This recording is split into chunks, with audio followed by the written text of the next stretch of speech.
What is happening, y'all? Welcome back to another indie showcase. It's been a couple of days since we've fired up a stream. Oh man, how long has it been? What did we do? We did Outer Worlds back on the 14th and here on the 19th. But yeah, I mean, obviously had the trip out to San Francisco. Played a bit in Neo 3. I'll have some videos on that coming later this week on Friday, and then Where Winds Meet dropped, so it's been a rush of trying to get caught up on episodes, and I finally got episodes done through Sunday, so got enough done that I can actually kind of take some time and stream a little bit. So wanted to get over to all these indies that we have. We got 4 indies on deck today. Was debating on a third, but so we're going to start with Possessors, which is pulling it up, action-adventure platformer. I think it has Metroidvania type elements, but this was a Devolver game, just came out. From there, we're going to try out Rue Valley, which is only sitting at mixed, but from what I hear, it's like a time loop type thing, so I was thinking kind of like Outer Wilds. Maybe it's similar to that. We'll try it out. We got Arcane Trigger, which I've been messing around with on the Steam Deck. This is a new roguelike card game type deal. And then, of course, we got Jurassic World Evolution 3. Jumping on in and getting some dinosaurs. The last one is The Last Caretaker, but I think this one is going to end up being a mini-series on the channel when we get into December. So I'm going to let that one sit for now and hang on to it. But either way, let's jump in. Let's see what this first one is all about.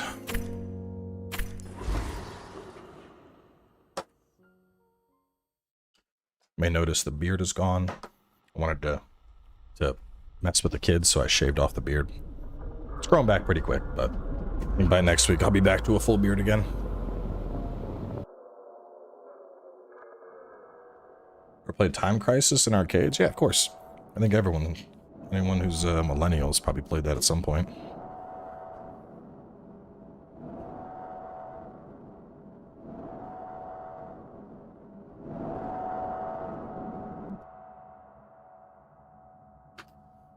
I like the non-beard look. Nah, I want the beard back. I like the beard look a lot more. It was funny to mess with the kids though. I don't think anybody liked it. Son didn't like it, daughter didn't like it, wife didn't like it. I was like, ugh. All right, I guess we're growing it back out.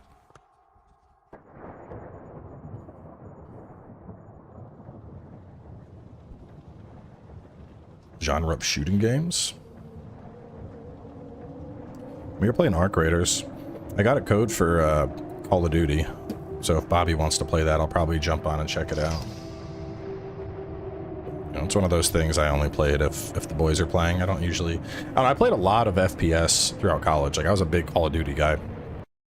And as I got older, like into my 20s and then into my 30s, I just kind of fell out of love with Call of Duty and started appreciating more like action-adventure games. Like, I mean, I played, you know, growing up, obviously, I played Fable and Kingdoms of Amalur and Skyrim and all that stuff, but the older I got, the more that those just vastly appealed to me over first-person shooters. I think because it was always the same thing, you know? Every year it was just Call of Duty was still Call of Duty.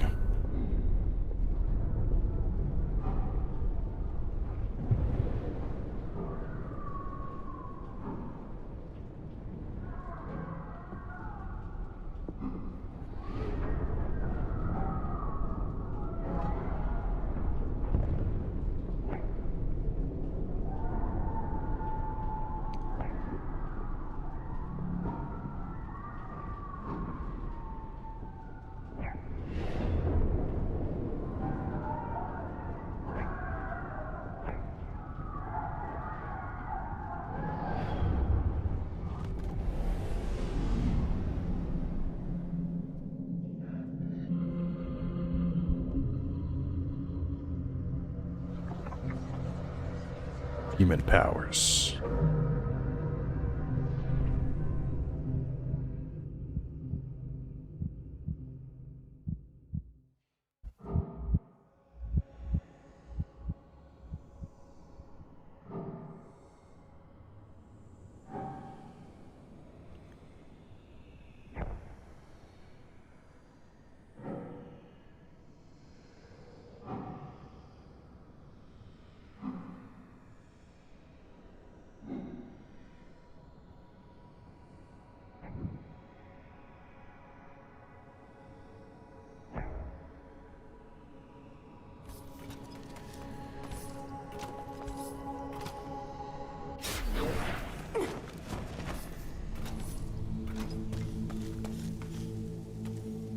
don't know if that's repair. Bro's got me on some stilts.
I think I'm supposed to use that.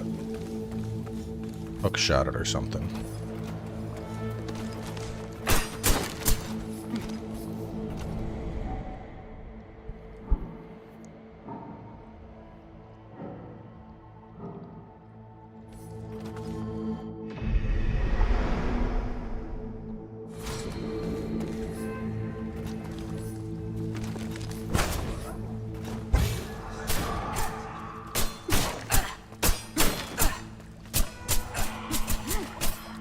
So I need like some kind of demon step or something.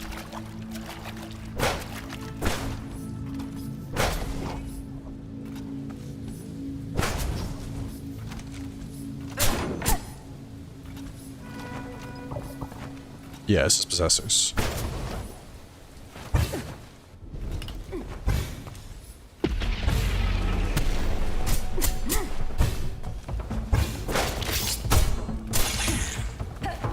Bro, I'm gonna die.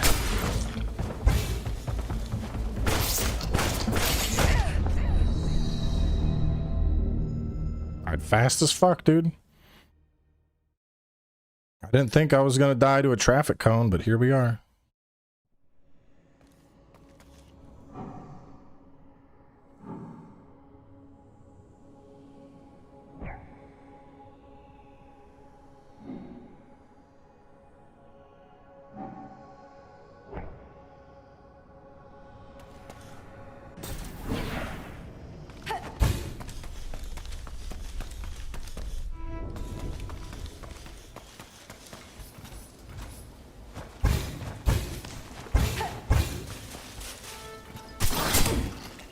Bro, what the fuck?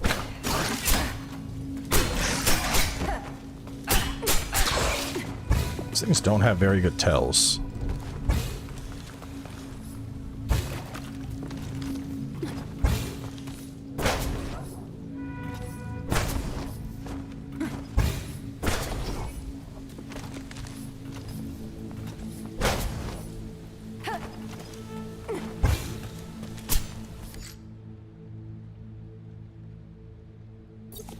Alright, so let's go the other way first then.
Oh, it's a big traffic cone. What the hell?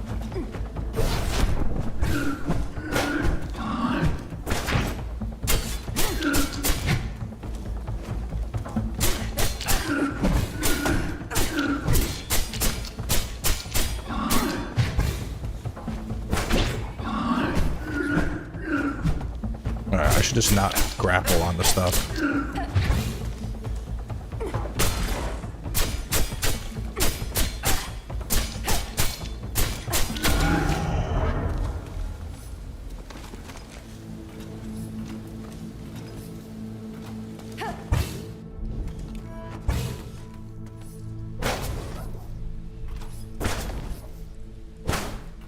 Oh, come on.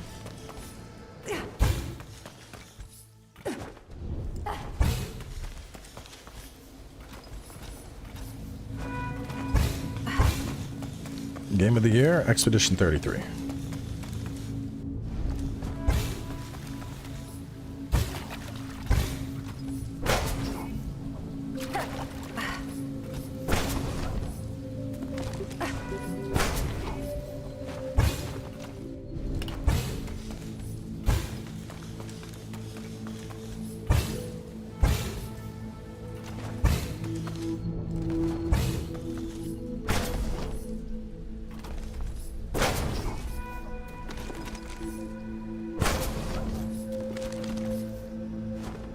What? No! Shit, can I do that without like an air dash? Is Expedition better than The Witcher 3? Maybe. Really good game.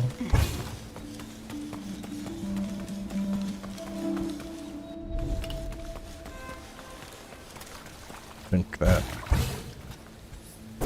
Personally, I don't like to make things binary when it comes to games, like one has to be better than the other, because games can excel in different areas.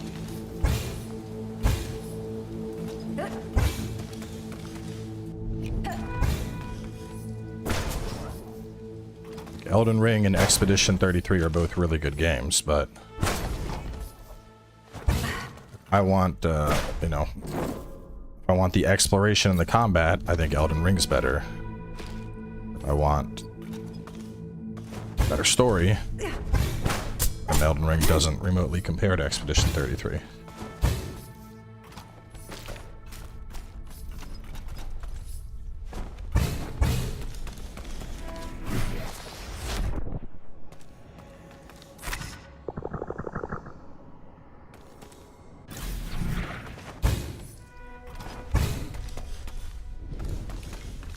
I've always found it weird. Like people feel the need like they have to rank stuff, you know? You have two things that are really good. It's like, well, which one do you like more?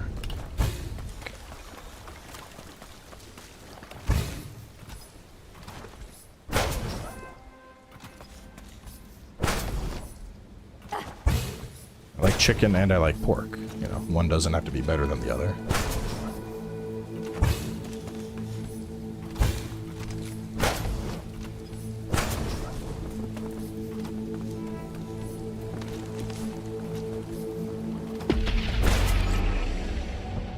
Weak enemies, strong enemies are too heavy to pull.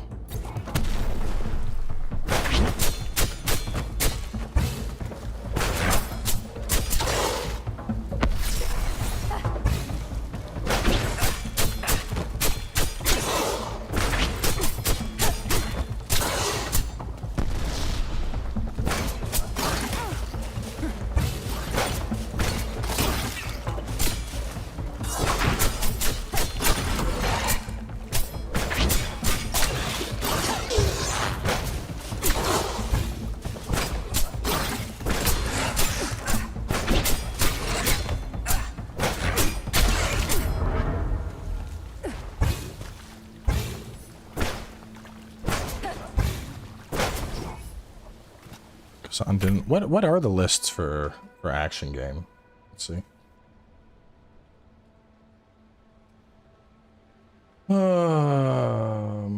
Best action games. Battlefield 6. No, that's not a fucking action game. It's a shooter. Doom: The Dark Ages, I would consider. Hades 2, I would I don't know if I can qualify Hades 2 as action, maybe. Ninja Gaiden 4, certainly, and Shinobi Art of Vengeance, certainly. Yeah, I don't know why the fuck Battlefield 6 is considered an action game. That doesn't make any fucking sense. The Game Awards continuing to show that they don't know what the fuck they're talking about. Yo, if we're ranking action games, what were some good action games this year? Well, Ninja Gaiden released a new game. I heard that was really good. Shinobi came back. That was also really good. Well, we need one more nominee. What about Battlefield? Oh, sir, it's a shooter, though. Yeah, but, like, it's action-packed like a Michael Bay movie. That's not really what that category is for. Yeah, but what else could we possibly put in it? Some weird game from Korea? That's what it boils down to.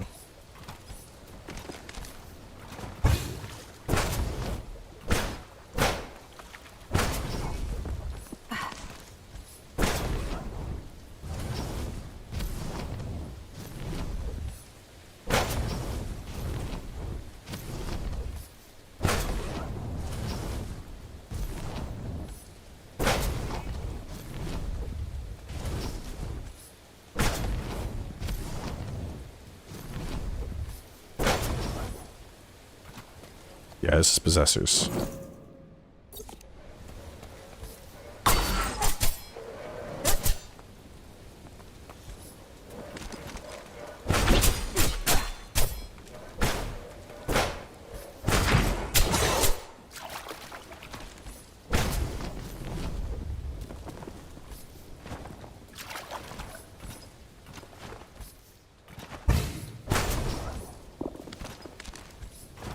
Best performance vote? I haven't looked at.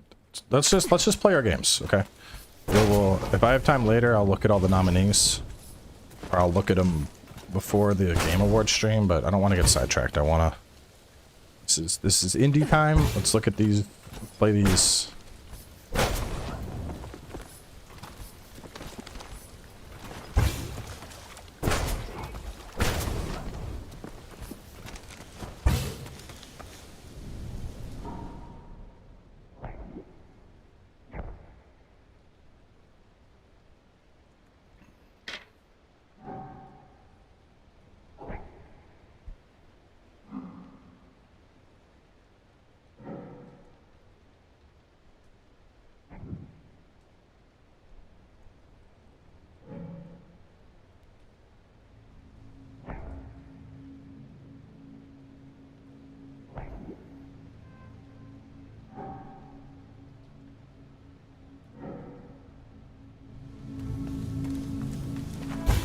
I feel like this would benefit greatly from them having voice acted the characters.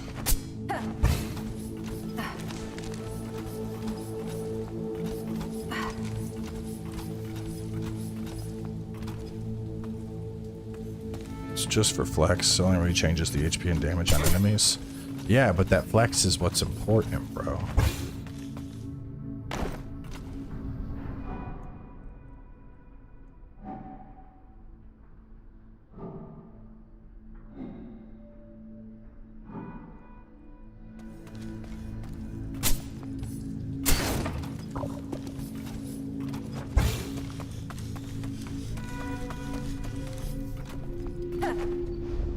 Well, it seems like it's just two. I mean, even if just these two characters were voice acted, I think that would pull this up a lot. Because it seems like it's. I mean, from what I'm gathering from like the 20 minutes we've played so far, I feel like the emphasis here is going to be the relationship between Luca and Rem, and how that like. Basically, how that relationship progresses as the game continues. Like, you know, her finding out more about demons, him finding out more about humans. Very, I don't know, K-pop Demon Hunter-esque, I guess. But, like, so it kind of pulls away the fact that you just, like, you're seeing these interactions and they're, like, clearly she don't really like him, but it's not voice acted, so you don't get any of that emotion.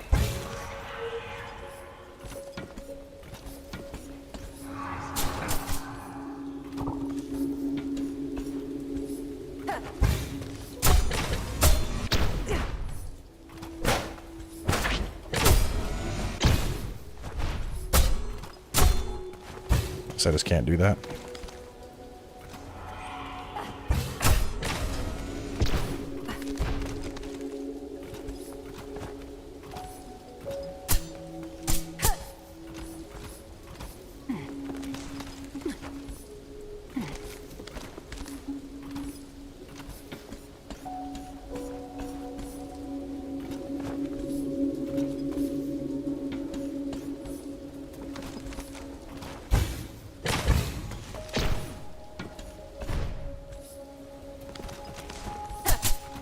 Wait, how did I get in here?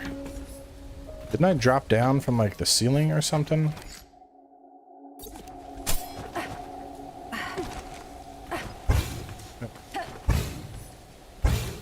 We need to get a mow blade. It's so fun. Has a charge mechanic. Are you talking about the greatsword thing in Where Winds Meet? I have that. After I finished Act 1, I started going around and collecting all the weapons just to try them out. I still got to get the second sword and the second spear. If I wasn't streaming right now, that's what I would be recording.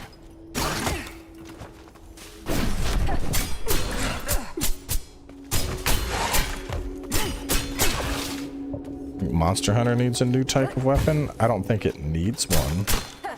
I think a lot of people want one because they want something new, but I think need is a strong word. I think even without a new weapon type, the core gameplay loop of Monster Hunter is plenty engaging. I'm addicted to Where Winds Meet. I have some mixed feelings on it. I really enjoy the combat of the game is pretty fun, and the exploration is really fun. But there's like I don't like the free-to-playness of it. Like the fact that, you know, it's like you're constantly getting notifications about like, you unlocked this and you unlocked that, and oh, claim your reward for day 2 and claim your reward for this day, and oh look, you leveled up a little bit, so not just a level, but you're gonna get this thing. And it's just it's a lot of shit, you know?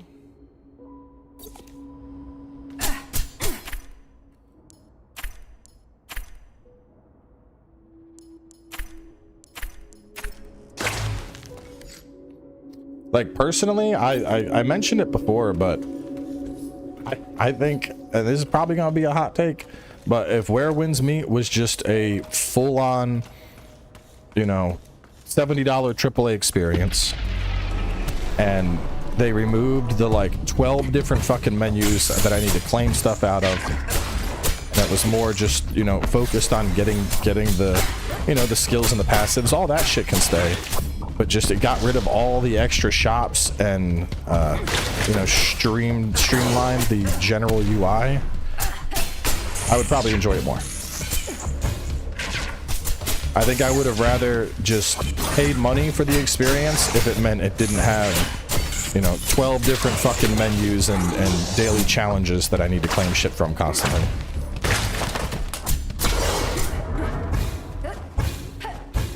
Like, bro, so the other day I finally found it. It's under attributes, but I unlocked like a thing in attributes because of how far I had progressed, where it's like certain, I think basic consumables like plants and shit would now have like a chance to be doubled when you looted them. And I was like, oh cool. I thought it was a passive I had to put on, but I backed out of the menu and I spent like 45 minutes just trying to figure out where the fuck it was and never found it.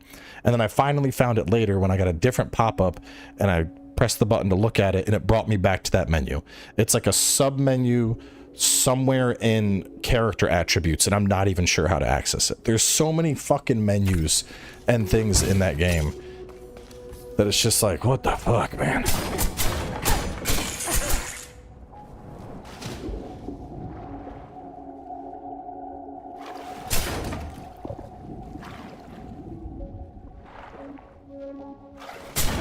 Yeah, you're just going around and claiming shit, and then it's like, oh, like I guess day 1 I didn't do the claiming menu, and it's like, oh well, you can redo this. You got to go to the parade pavilion and then join a multiplayer activity, And so I went to the parade pavilion and I'm like, what do I, and it's like, no, you got, now that activity doesn't count. You got to do this. And I'm like, what the fuck is going on, bro?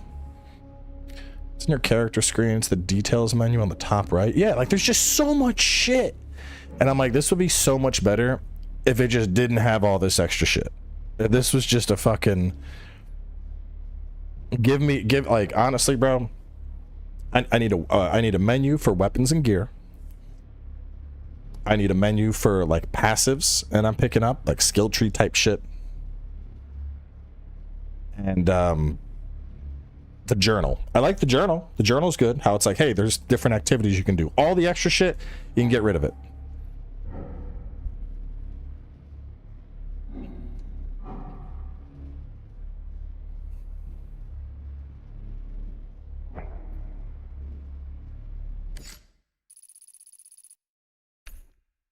Open the vault. Yeah, Warframe kind of has... Warframe has a similar issue, but I don't think it's as bad.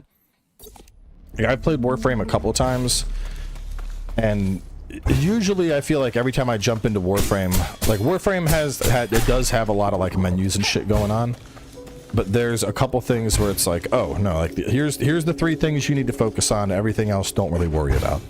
Like, I feel like Warframe can kind of be streamlined down.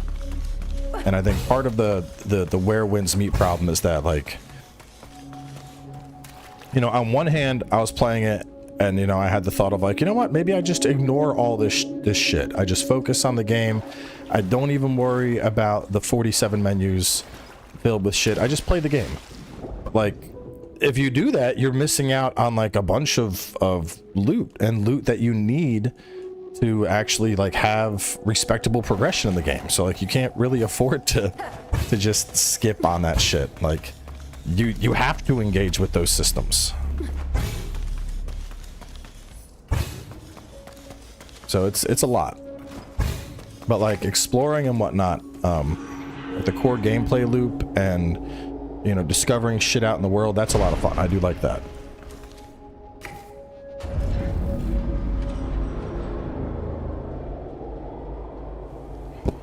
Tired of all the community notes? See, I like the community notes because I feel like a lot of the community notes I'm seeing are fucking funny.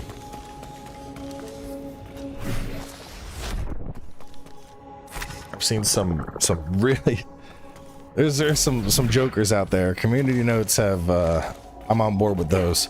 Well, because the community notes, I'd put them into 3 categories. You have the people that are just taking a picture and they're like, look at this sunset. Fuck those notes. I don't need those notes. You have the people that are leaving notes that are like genuinely helpful with quests. I love those people.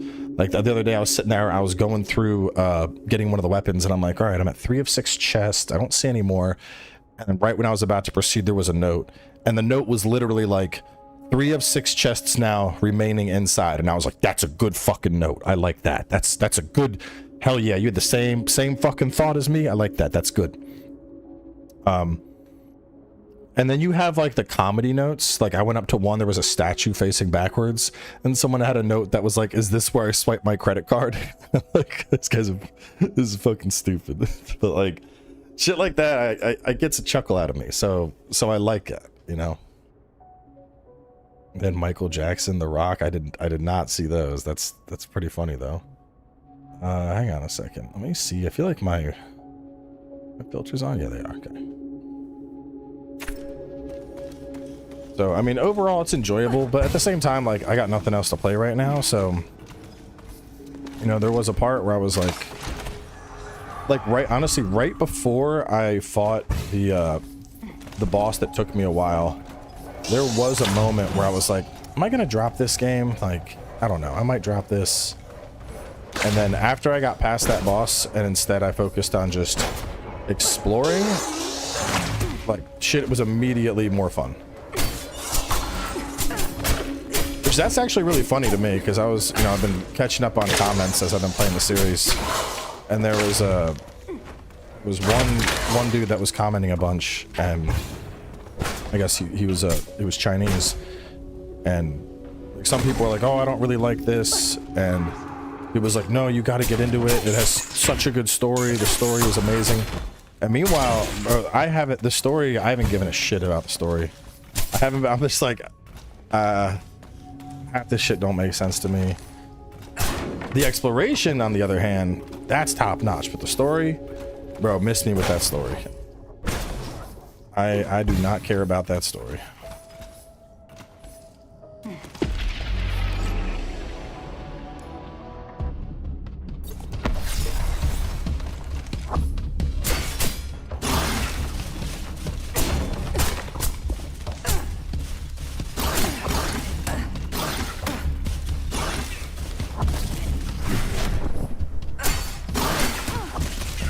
Fuck. Bro, why are these houseplants so insanely strong?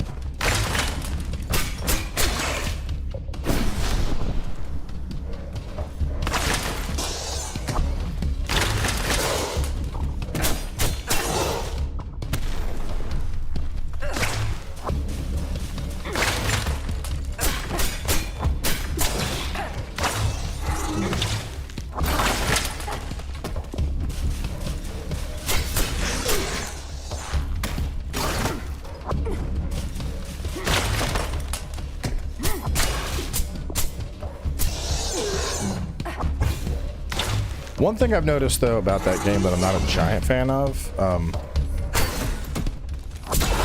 noticed in world bosses, I'd imagine regular bosses too, but on world bosses at least, the healing capability you have is reduced. Because I had so like what I was doing, which was really solid. I can't tab over to put that on. It's weird. It won't let me. Oh, we're gonna fix. There we go. I was going dual blades, and then I had fuck my ankle. I was going dual blades, and then I had the healing umbrella as a backup, and so I'd do the buff, throw out the healing umbrella, swap to dual blades, and out of combat that shit was doing insane healing, and then in the boss fight that shit was like doot, doot, doot, and I'm like, what the fuck? This is barely even healing me. This ain't helping me. I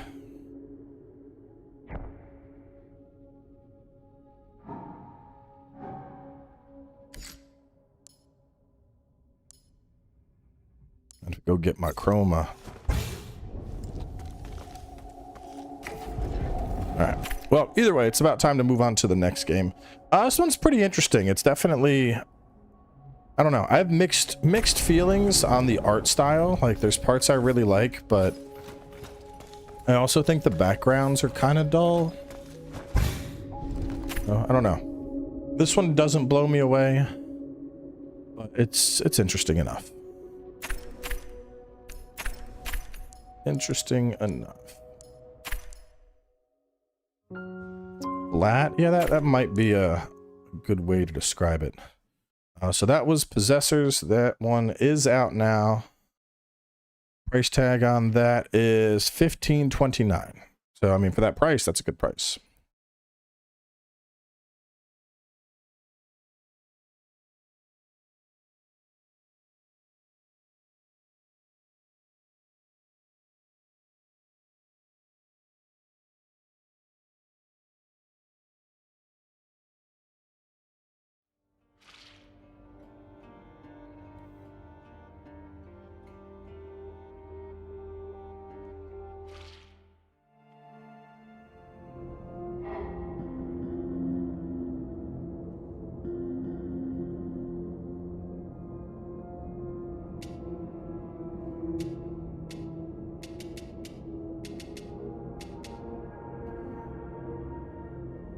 Wait. If I'm calculated, I get indecisive and paranoid? That's weird.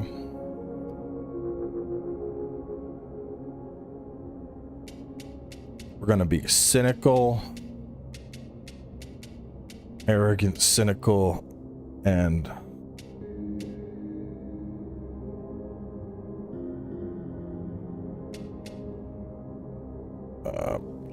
switch traits.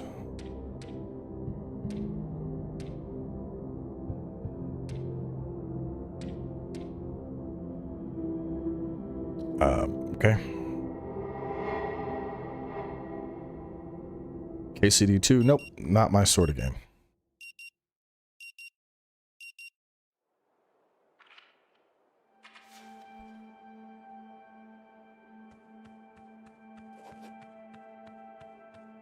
Still with me, Mr. Harrell? Personality traits determine your dialogue options. Some options will only be available if you have a certain trait, while others might be blocked by that same trait. Traits are neither good nor bad. They are crucible to role-playing a character with real personality. Done with our first session? Yes. Speaking of which, I've noticed a slight lack of motivation on your part today.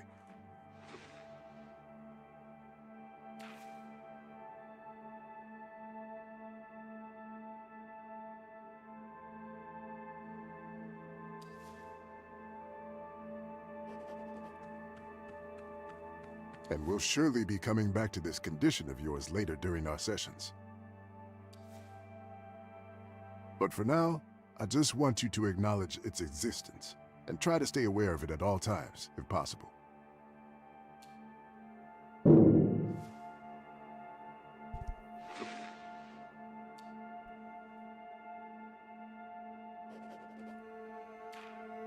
That's good to hear. Now, in order to keep us focused, I always limit the session length to exactly 1 hour, hence the alarm. However, since this is your first session, I'll allow a few questions, if there's anything.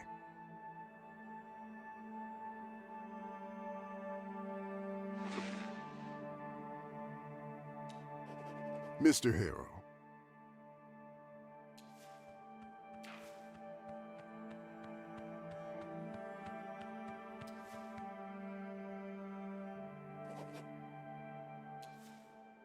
I've never let a client down, and I'm not about to start now. Any other questions?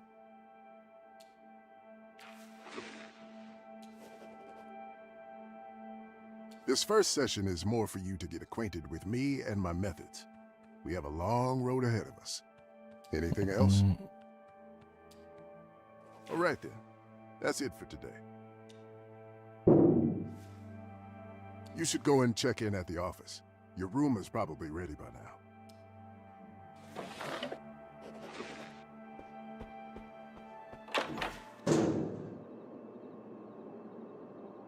Give me my coffee, you jerk!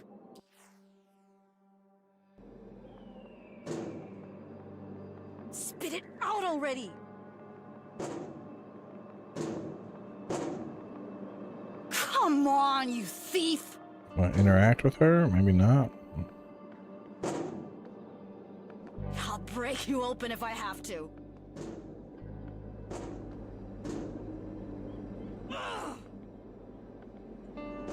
I think I use...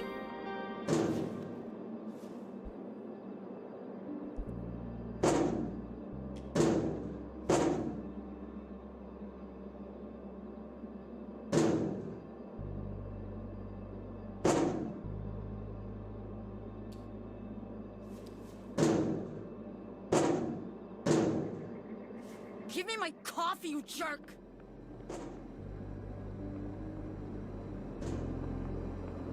Spit it out already!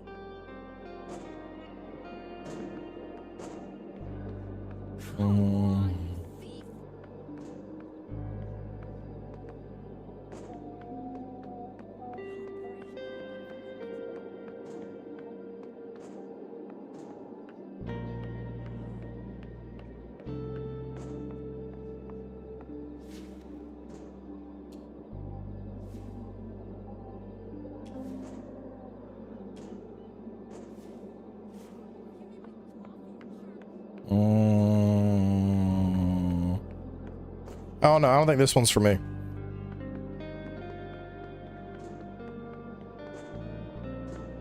More personality narrative type game.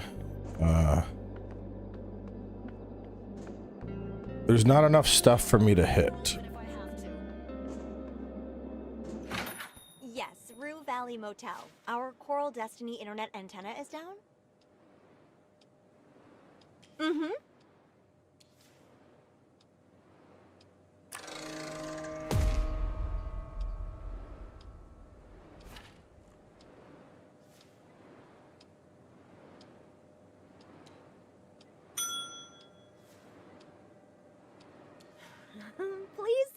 Possessor.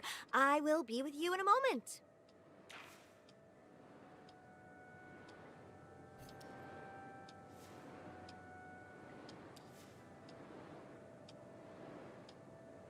No, the repair tech already came yesterday. Said the internet will be up by noon today.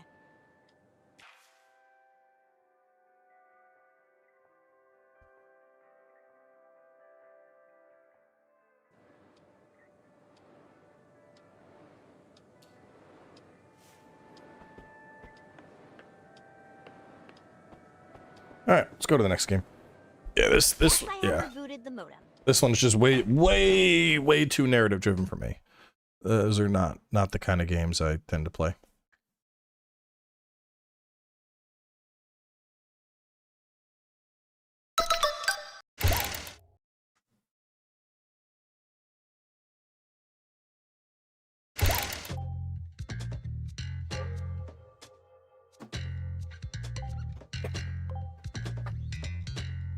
I like the little smug look on the mage.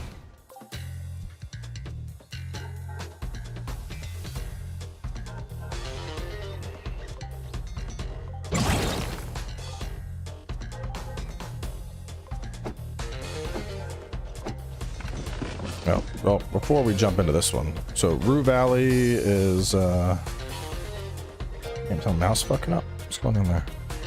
Might need to get a new mouse.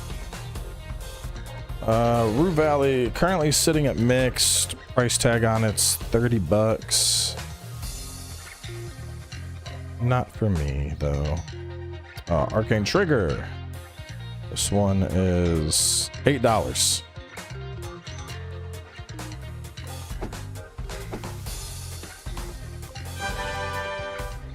Guns.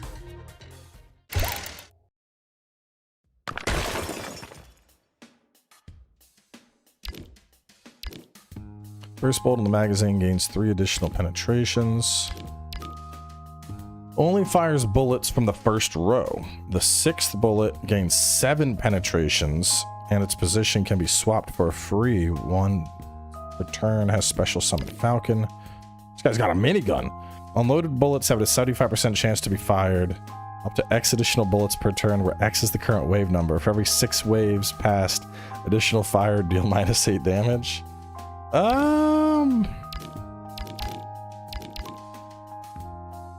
Let's do minigun. The old man with the minigun.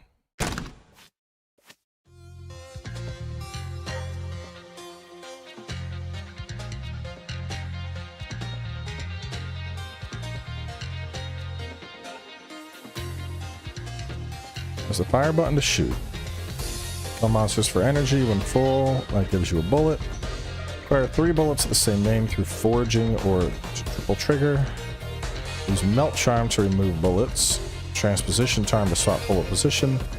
Gain seals at wave end. Activate them with bullet elements. Survive until wave 15 to win.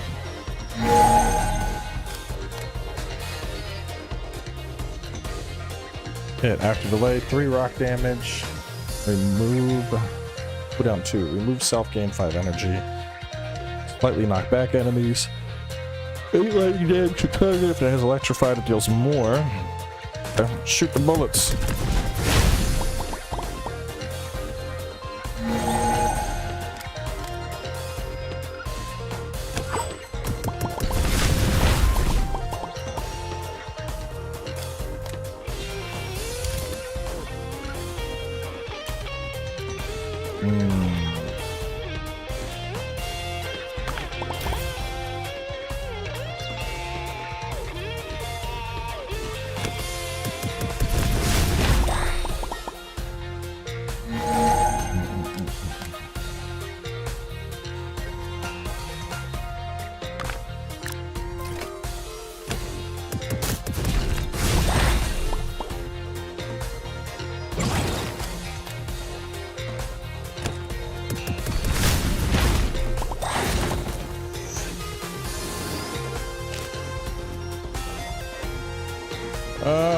Lightning bolts hit an enemy 60% chance.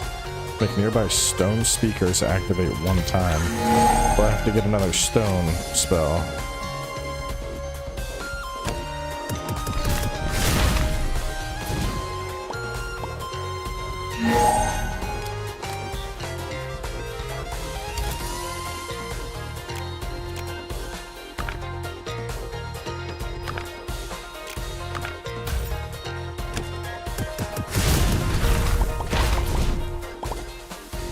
What is it? I don't even know what a stone speaker is.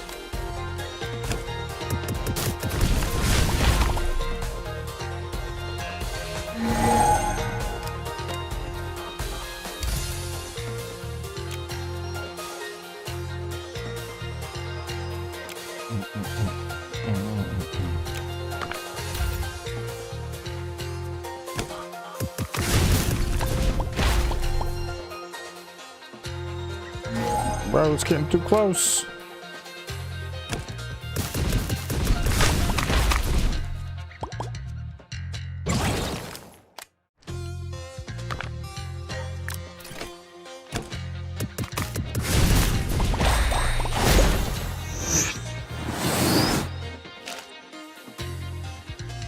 Well, you should probably go ask Oro that, Tony.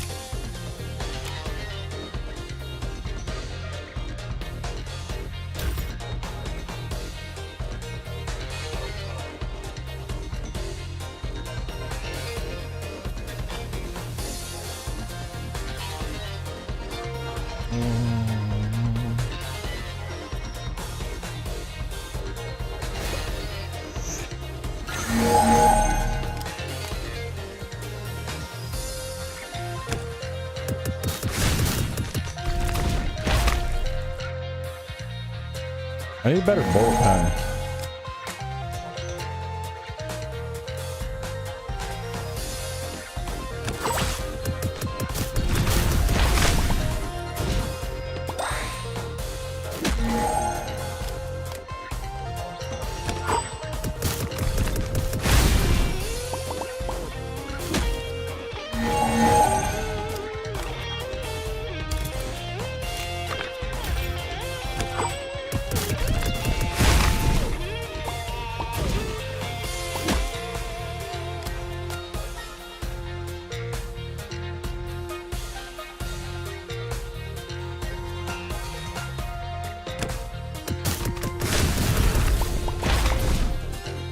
Yeah, you can swap the bullets, so I keep, like, right now the only thing I have is this. When this trigger at the end of the turn, take or trigger the corresponding effect, apply electrified, and then if something is electrified, this damage is up. So I'm like electrified and then doing bonus damage.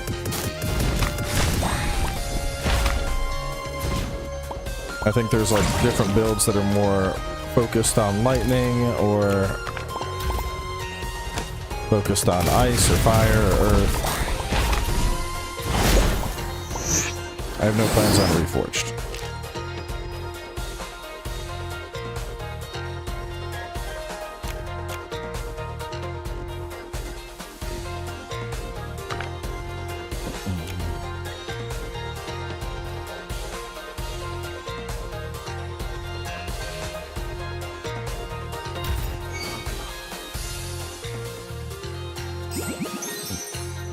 Damn, I'm killing myself with the setup though.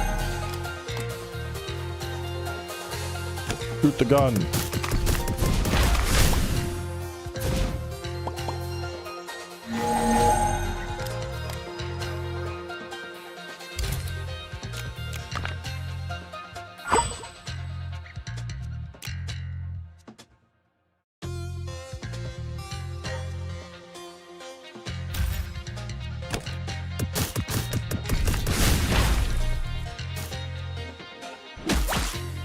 Oh, they're gonna shoot me or getting too close.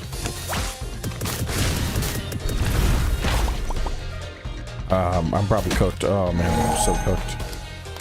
I'm so cooked. I should have picked the guy that had the extra pierce damage.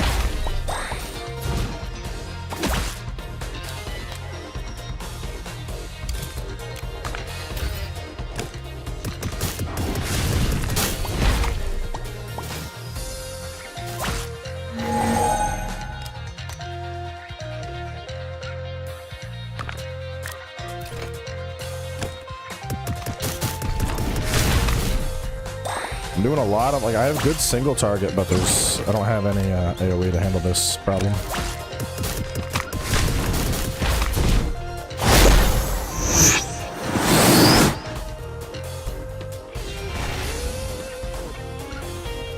think I died. That's Arcane Trigger. Let's do like one more. I'll try a different character out. 6 bullet gains 7 penetrations. This position can be swapped. Let's do it.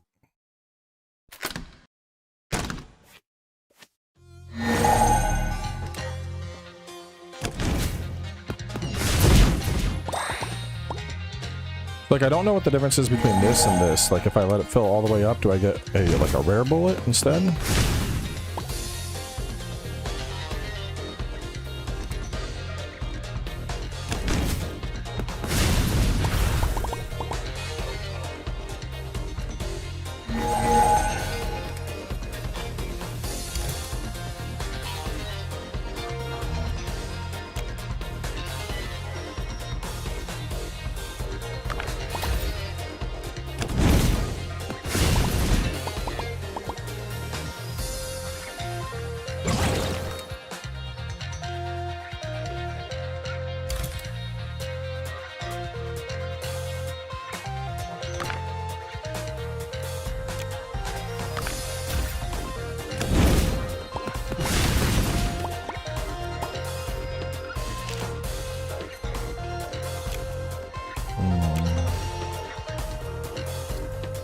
I guess we'll just grab that and hope I get another light element level.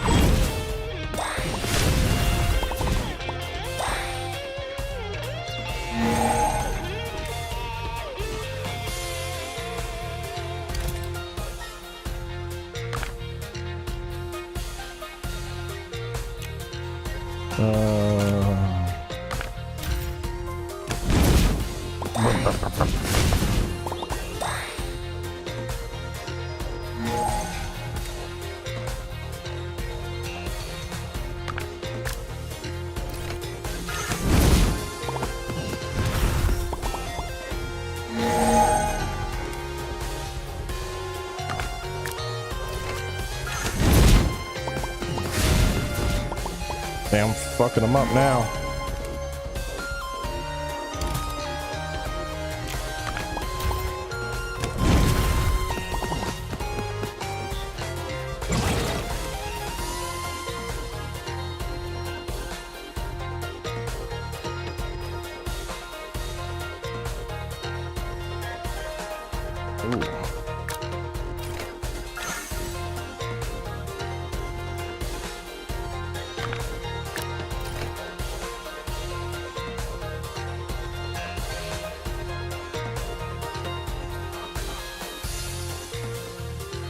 Hiya!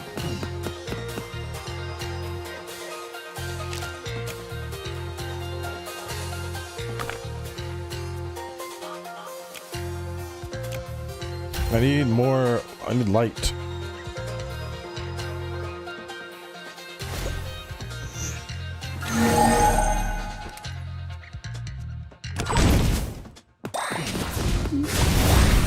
Damn, dude.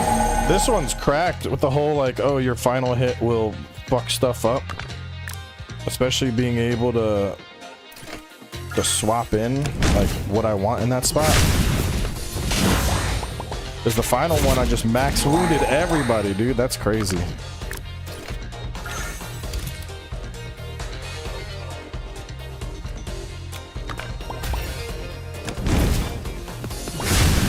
God damn.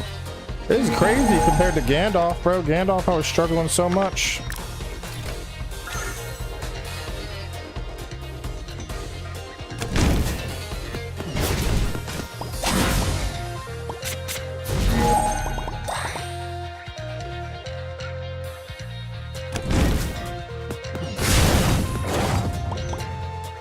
Yeah, the last run was like, I'm fighting for my life, and now I'm fucking crazy. I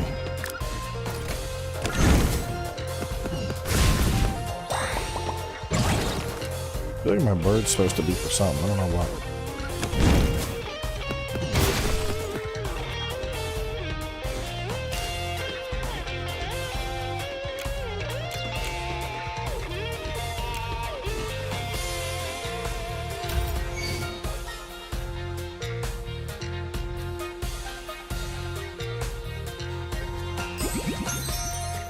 I just left out exactly. Shoot the gun! Shoot. Dude, that pierce attack on the final bullet is so fucking good. Hit him with the fire blade.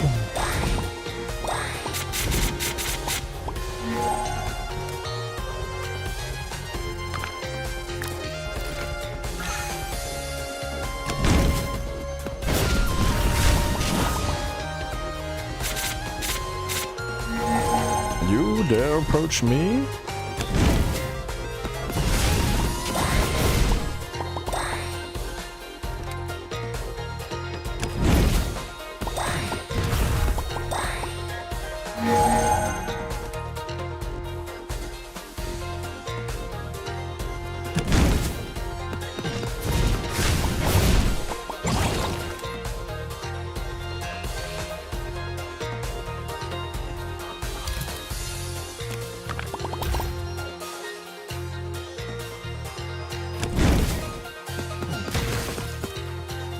Dude, I'm just fucking up everything.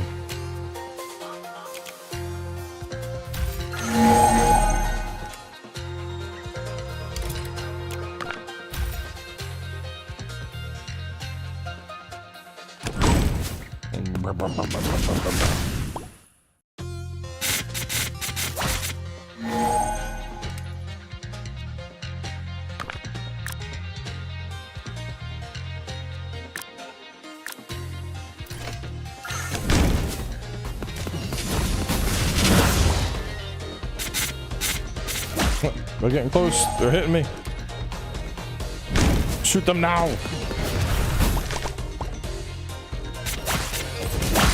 Oh shit, it's like a boss.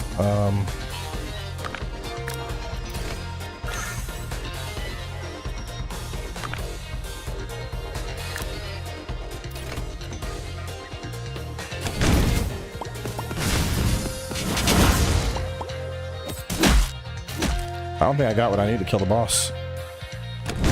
We're just gonna fucking full send it.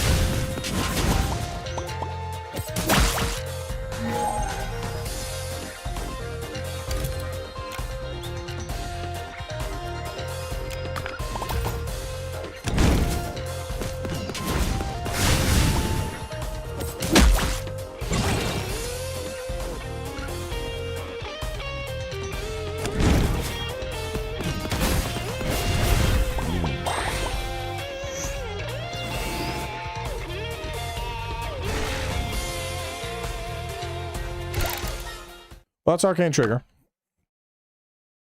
Pretty cool. I was messing around with it on Steam Deck a little bit. I could see it being like a good Steam Deck play in bed type game, you know? Not a whole lot, pretty simple. Now on to the main course. It's time to do dinosaurs for like 6 hours. Not that long.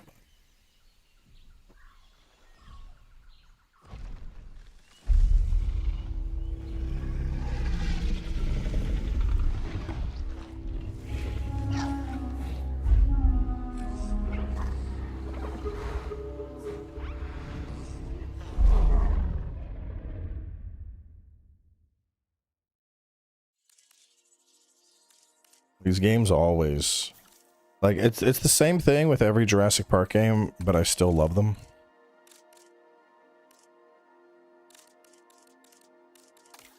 Controller. All I want to do is camera, Q and E. Yeah, we did ball pit. Welcome to Jurassic Park. Jurassic Park. Genetic power. The most awesome. I don't need an intro. We already know what you're gonna say, Jeff Goldblum.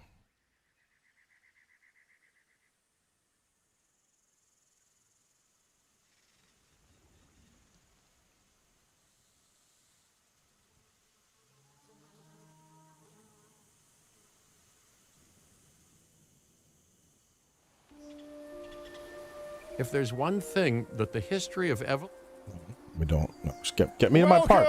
Welcome. I am, of course, Cabot Finch, managing director of this new enterprise and the owner of this lovely patch of Badlands. Go on, take a look around. Breathe in the, fresh air. Decidedly less fresh around the How do I herbivore enclosure. Hey, pivot? tell me, what are you calling Middle this mouse wheel. again? Is it done? Dim? DIN, the Dinosaur Integration Network. I am Kira Chang. A pleasure to meet you. We intend to help dinosaurs and humans coexist globally. Yeah, ain't and gonna I am happen. here to find clients who share that goal. Hey, so I should, ignore the roaming velociraptors that I saw on the way in and just focus on the bare bones enclosure? Wow, you're spoiling me. Please, Doctor, take a look at the site map.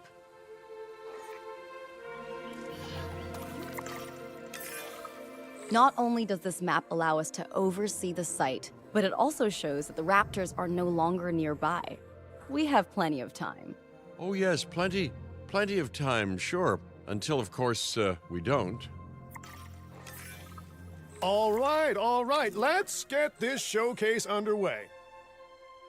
To kick things off, some rescues will be arriving here any time now. Let's use a delivery zone to Locuceratops? transport The them fuck is all that? in one trip. It saves time and, even better, a boatload of chopper fuel.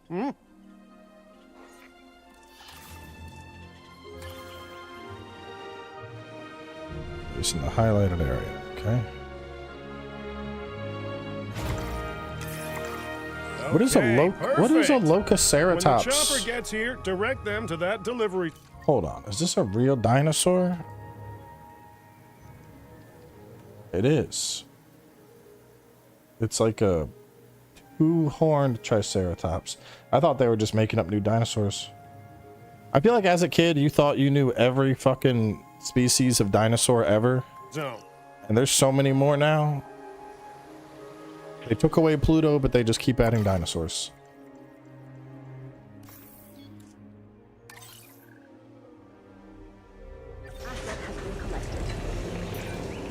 Excellent! The Locuceratops are on their way.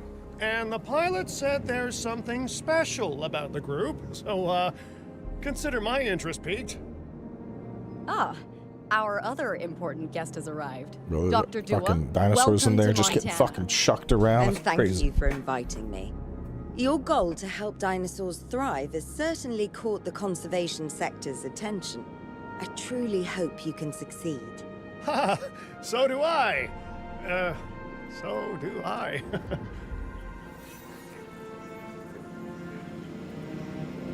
Come, little one. Come forth.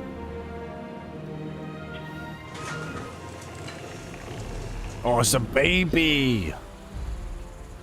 We got some A babies. wild juvenile dinosaur. Absolutely remarkable.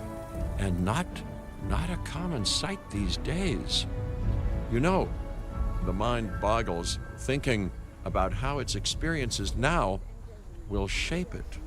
Will its future be peaceful? Chaotic? The deciding factor, I suspect, is you. Or environmental issues. What Its a comfort beautiful as young well. dinosaur.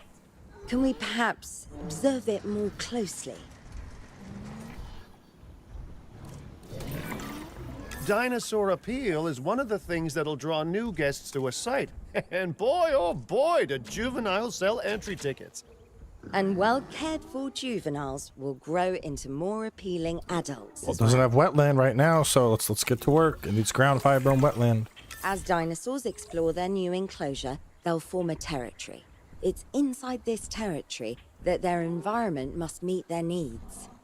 Some dinosaurs play well with others. Some less so. Keep an eye on who's sharing an enclosure with who. I must say, that enclosure is a far cry from the environment these animals evolved for. All part of the demonstration, I assure you. We have a suite of environmental tools to help make this enclosure more appropriate, which is, of course, our next priority.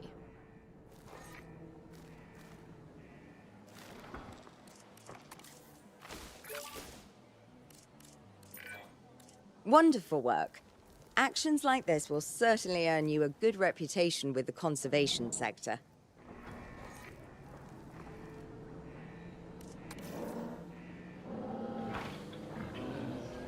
Comfort has been met.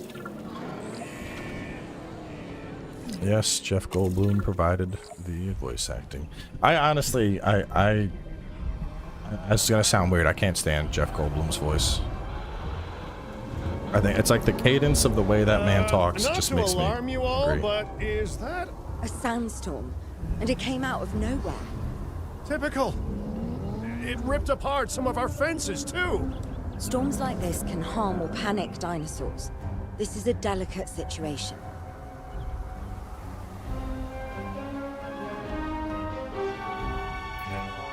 Right. A spooked giant is a big threat to our guests. The priority needs to be tranquilizing Direct it with the capture control. team chopper. We can repair the enclosure later.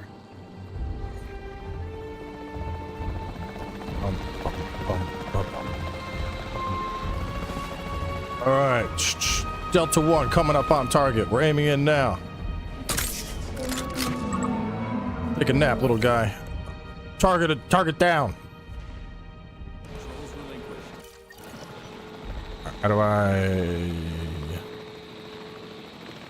use the capture team? Do I capture this?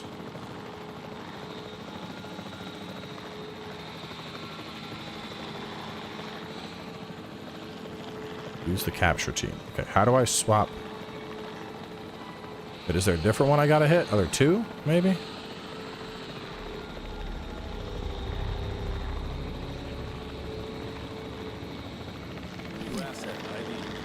Dinosaur threat. Where? Where? I figure I'd see it, right?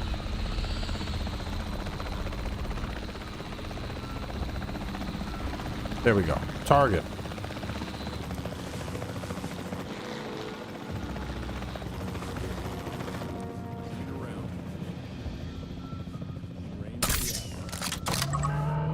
Got him. All right, right in the armpit. They're down. Exit the capture helicopter. There we You go. can't have a functioning park without the right infrastructure. And without a functioning park, where would we be? What, sitting at home? Not teetering on the edge of chaos? To be in a room having to Boy, listen to wouldn't that be dull? It's just it's Hey, not his nice voice. shooting. It's the cadence Those that he dinosaurs speaks. won't be waking up anytime soon, so you've earned us some breathing space. You know, we're just playing some Jurassic Park, and it's really a job. It's about the miracle of life, and there's nothing quite like dinosaurs. Dinosaurs, you know. There's just something like dinosaurs. Like, I don't know, man. Something about like Now, he I'm not changed his exactly fucking adept way with of a hammer, speaking so let's for bring in the Jurassic Park, experts. and that We need a cadence. maintenance facility, and It like upsets yesterday, me. I'm like, just say the words, bro. Just say the words. It doesn't. Why is it like weirdly fucking? Yeah, it's a manufactured stutter. That's exactly it. That's what it is.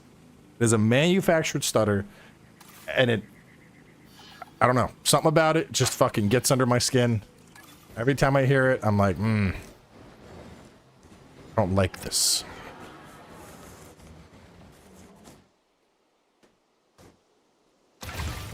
Every facility placed will need to be connected to our path network.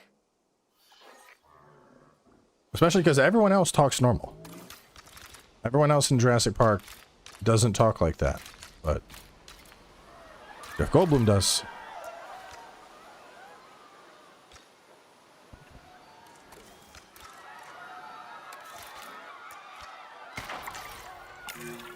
now get out there and repair everything you can. I don't wanna repair.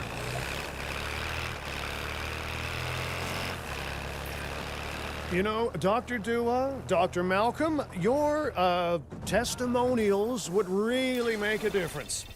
We need the support of the conservation sector if anyone will take us seriously. And if they don't, Din is going down. And taking what's left of my money and self-respect with it. John Hammond said something similar when he brought me and the others to Jurassic Park. You know, I could dig out the report that I made for him, but I'd need to update some details, like oohs and ahs and running and screaming, you know, that sort of thing. I'm not sure that now is the time for that conversation, Mr. Finch. Let's focus on the task at hand for the moment. A thorough and efficient batch of repairs. Impressive work. Now We're that the gonna enclosure is get fixed these up, fucking we're safe dinosaurs? to transport the dinosaurs back into it.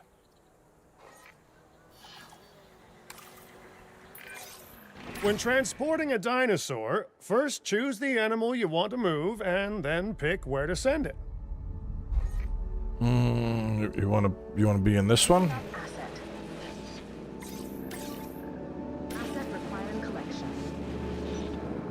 Character isn't like that in the book. That storm could have I torn the guess we park can apart, consider it creative or freedom. hurt the dinosaurs. We got lucky, but luck tends to run out eventually. No need to worry. I suggested we prepare for such a thing weeks ago. And we did prepare, didn't we, Mr. Finch? Well, you know, the to-do list was pretty long. And how was I to know we'd be hit by a... Look, let's not point fingers, especially at me. I think another thing Bit too of a is long as shot, but, Dr. Malcolm, any chance you can thought that would ignore pause the them. whole Let me just wait breakout till they're done thing? talking. Oh boy, now you're asking an awful lot of me. Okay, maybe not ignore, but focus on how well we dealt with it. No? Well, can't blame a guy for trying, huh? I feel like as Jurassic Park has continued as a franchise too, the manufactured stutter has gotten progressively worse. Like if you go back and watch the original Jurassic Park, there's a little bit of it. But it's like, he picked that up and he was like, this is my new identity. This is, you know, this is how I want to talk all the time. It's fucking weird, man. Fucking weird. Adult population will go up. Y'all need tall fruit and... Let's place down some maintenance more posts water. across the site. They'll let your maintenance ATVs patrol no, I and wanna help the fix the fucking place dinosaurs. up automatically. Maintenance posts.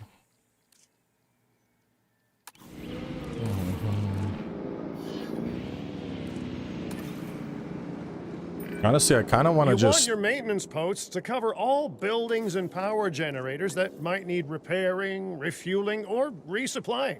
I kind of want to Those just like posts also have a close the wider cam. range to them, and any fences that break in that range will automatically get repaired. I feel like I should just close the campaign and jump into like a free play. Games like you gotta, like I don't know. This is all very similar to what we experienced back with 2 and 1.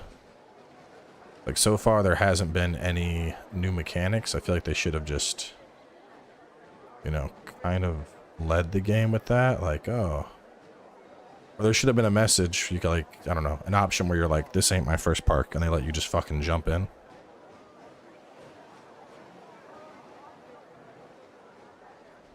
Trying to see, is there like a sweet spot where I can just barely get all 4 of these in? I don't think there is.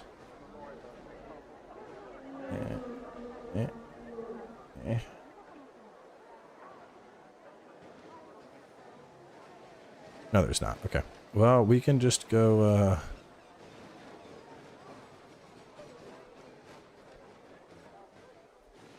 what is this? Is this a... No, this is like a park entrance part. Yeah, just put the guy... Put it here, I guess. And then we'll do one that's like... There. Is that good?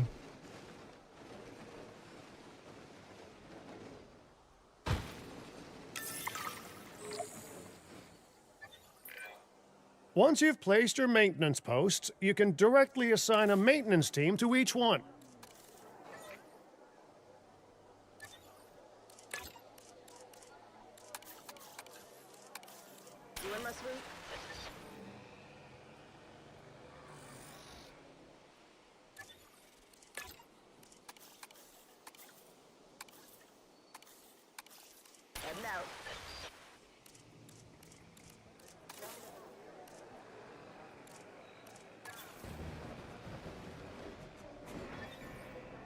Okay, I need to get like one more. I can't get an extra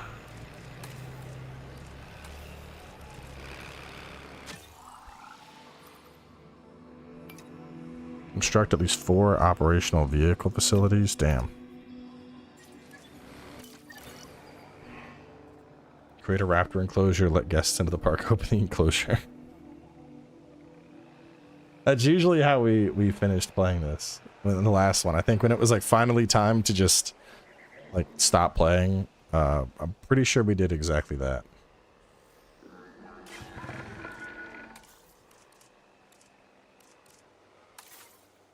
We're gonna need another maintenance facility. Can I probably rotate this? Z. Alright, no. Oh, that's the, there was C. There we go. That's what we want. We want that free rotate. But line it up just right. Yeah.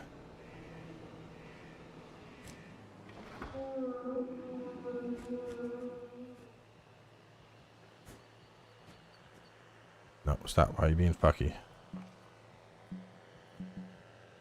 Fuck. It's like happy and then it's not, and then it's happy and then it's not.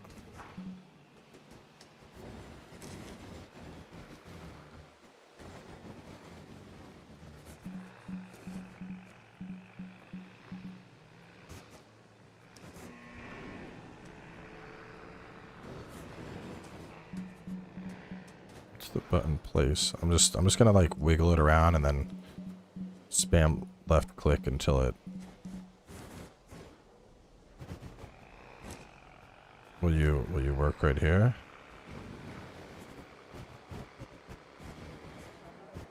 I really didn't want to put the maintenance outpost like right here in the middle of the park. Hold up. Can I like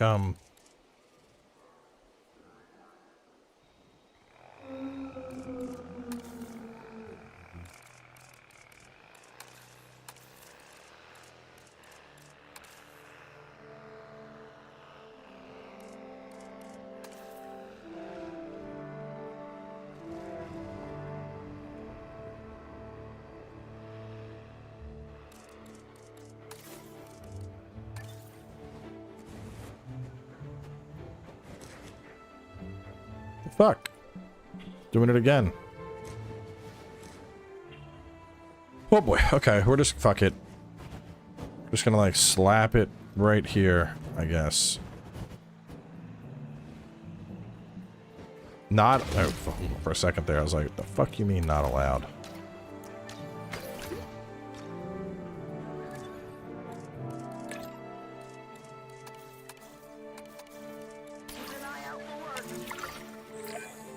I've arranged for more dinosaurs to arrive on site.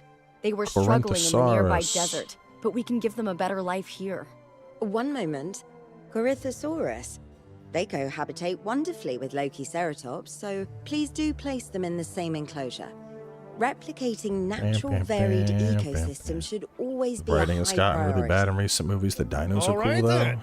You're the boss. I mean, that's all I Until you care say you're about when I'm supporting watching us at those least, films is the dinosaurs. Then I'm back in charge. You know? I'm kidding. Mostly. It's like a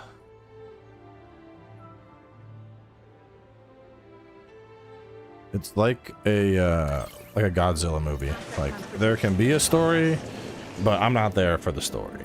I'm there to see Godzilla fight this place something. is shaping up faster than I expected. Jurassic Park's the same thing. I don't give a shit about the story. I'm watching this to see eh? dinosaurs. I mean, just take a step back Very simple-minded, and look at what you've like a done child. already. This site is our very own window into prehistoric Montana.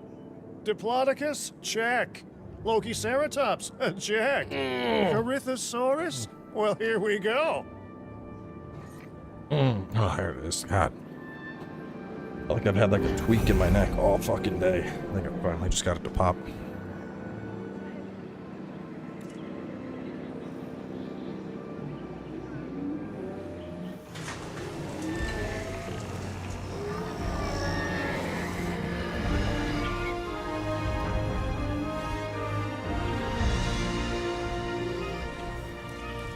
Come on, move along. Get out of the park. Get out of the way. For Delivery operational successful. vehicle facilities. Now, we better make sure those dinosaurs are loving their new home. Oh, for that. I mean, I'm sure they are, but I pride myself on being a good host. Or at least a passable one. They could certainly be more Comfort. comfortable here. Balancing comfort between multiple species can be a not challenge, even but one here worth yet. overcoming. They need more pasture. They haven't even like been introduced into the environment yet. Sure.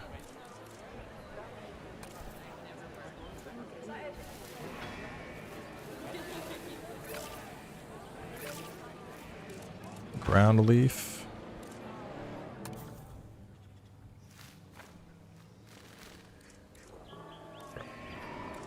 Well, there's lots of ground leaf over here. Y'all just got, man, these fucking lazy dinosaurs. There's not ground leaf right at my feet. I'm not happy. Like, walk your lazy dino ass over here. There's more than enough ground leaves. And they're just being fussy about it. As soon as they get over here, they'll be fine.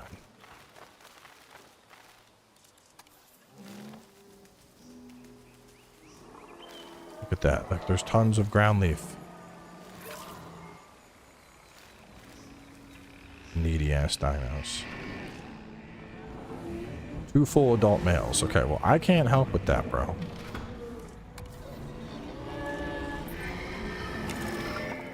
Is it just me, or do those dinosaurs not look as happy as the Lokiceratops? Like many species, they need males in their herd to truly thrive. Male dinosaurs are rather rare, though, so there's little we can do. Perhaps Din isn't a good fit for the conservation sector. Your work is inspiring, but the dinosaurs need something extraordinary if they're to get a foothold in the wild. You know, the dinosaurs aren't adapting fast enough to reproduce on their own. The course of natural history is trying to reassert itself, and you simply cannot fight nature. But we could work with it.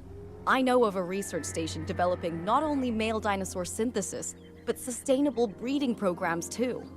If it will earn your support, I suggest that we all head there immediately. Just to check, we're, coming back here, right?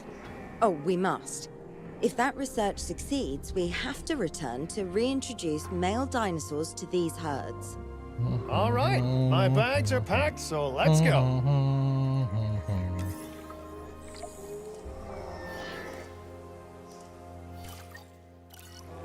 Okay, how do we... Gotta find a short key.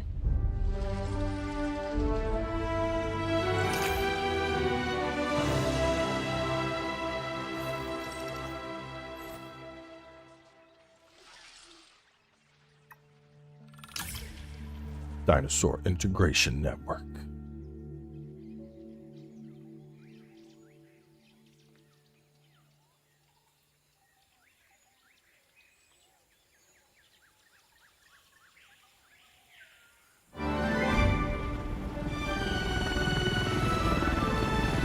Why play GTA 6 when you could play fucking Jurassic World Evolution 3?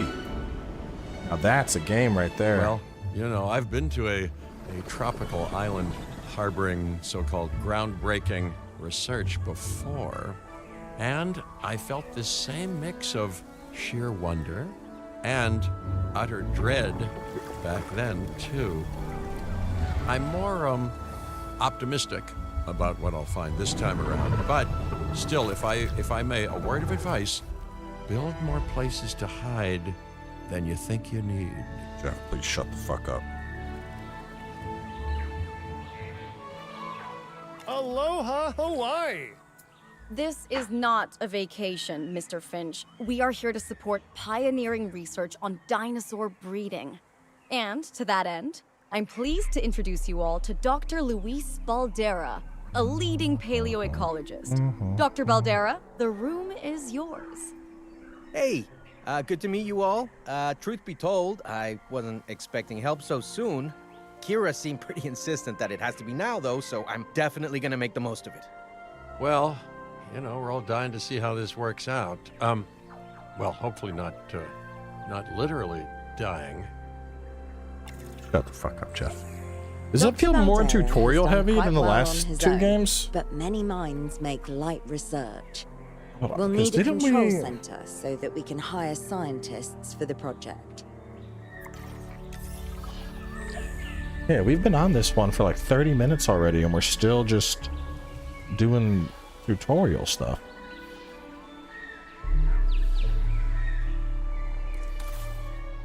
I feel like by 2 we were already like managing the park. We should hook that building up to the path network, too. Science by candlelight is great for atmosphere, but less great for productivity. Let's get a generator down and power that building.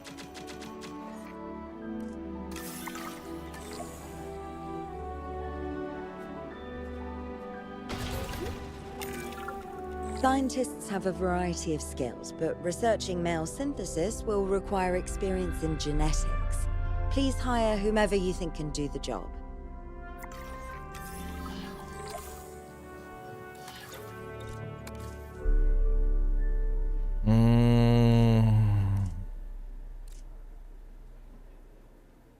They all suck.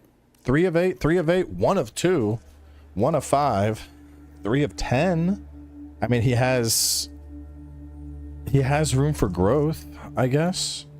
And the salary bonus is cheaper. All right, so we'll recruit him. That's the genetic skill requirement sorted. Scientists aren't free, so let's not hire more than we need for now, huh? Incubation 30% cheaper. That could be good. She has 1 extra point in welfare. Yeah, let's go you. Are we good? Do we have enough? Okay, first off, we're gonna need a science center. See, while parthenogenesis is a thing, that's reproduction without a mate. Dinosaur breeding typically requires a pair. Male dinosaurs are uncommon in the wild, but we can create our own with a bit of clever research. That's where the science center comes in.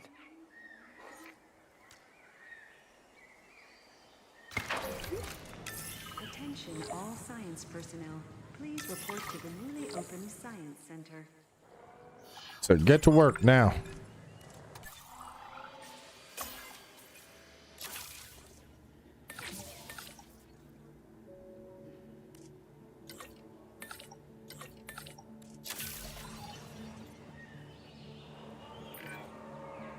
Dr. Baldera, do you truly believe that this breeding program will work? I'm pretty sure it will. Dinosaurs breeding in the wild is rare, but I've observed common needs and behaviors. That's what we're building from.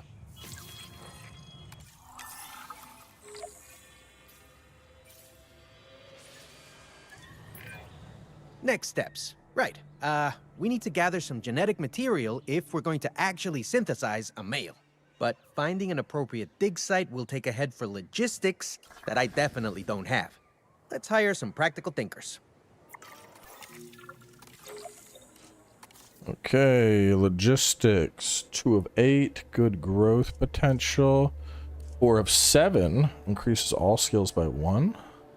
What's the 2 of 8? Reduce the cost of expeditions. And she's got room for growth. All right, going with her. Actually, we'll get both. Well, I don't know. 7, 2, and 1. Yeah, no, we're gonna need them. Now let's research a dig site with plenty of Maiasaura fossils. Wonderful. There's surely no better choice to pioneer this research than a species whose name means good mother lizard. Well, sure. What better reason to bring a breathing, thinking being into a strange new world than a lovely, apt name? Thought it was No Shave We'll need November. an expedition center give to a shit act about as a that base of stuff. operations for the dig. Let's construct one immediately. I've never latched on to the month challenges. So No Shave November, no Nut November. Like, no, I'm not fucking changing how I live my life because it's a specific month of the year. When I need to shave, I'm gonna shave. When I need to nut, I'm gonna nut.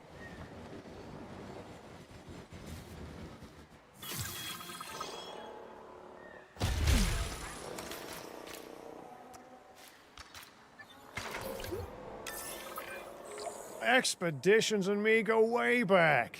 They're a crucial part of any site like this one, after all. See, we send teams out to dig sites where they collect fossils. Then we crack those fossils open and scoop out the genome, which lets us create dinosaurs. Nothing that wasn't but the most nut November. scientific Hell yeah, explanation, but brother. it gets the idea across, right? This November, A whole we're lot not of going to Maiasaur stop fossils nothing. and eggs were found in Montana's Egg Mountain dig site. Sounds like a prime expedition spot to me. Oh, hey, that's not far from the dusty patch of paradise we just came from. Small world. Smaller still when the continents were smushed together. Fantastic. Our expedition is underway. Let's hope they bring back some great fossils, huh? Keeping an eye on dinosaur welfare is a full-time job, and I don't want your attention stretched thin. That's when trouble starts.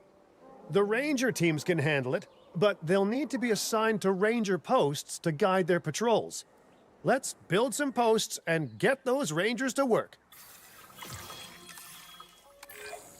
We did ranger Make sure the posts ranger already. posts cover any dinosaurs that you want your rangers to keep an eye on during their patrols.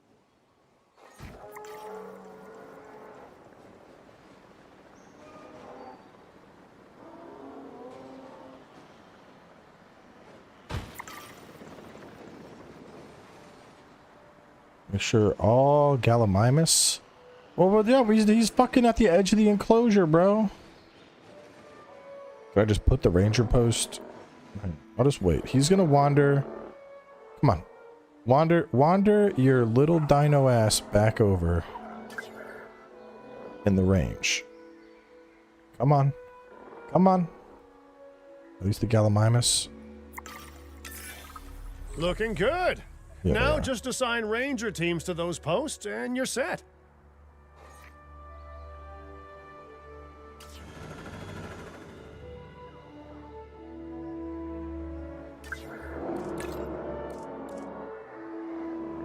Local vehicles capture team. And ranger team.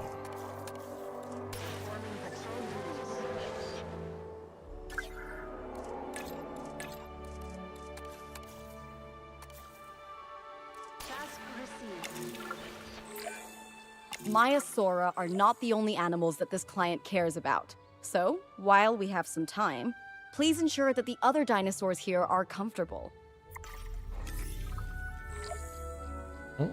Oh, kitty.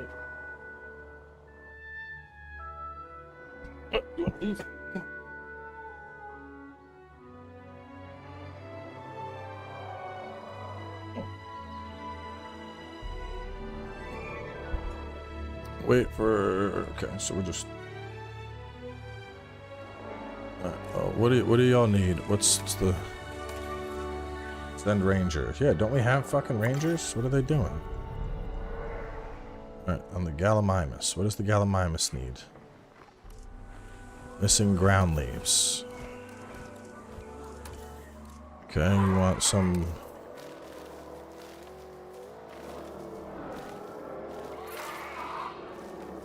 There we go. Alright, our Gallimimus are happy. Now the Parasaurolophus.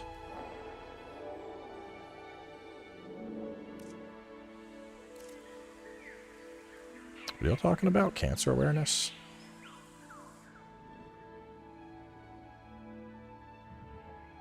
Are y'all doing that fucking status check or what?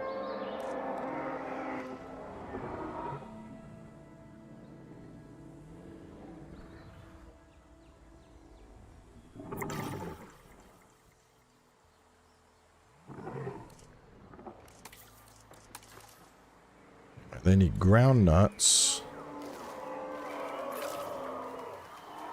They need water and wetlands.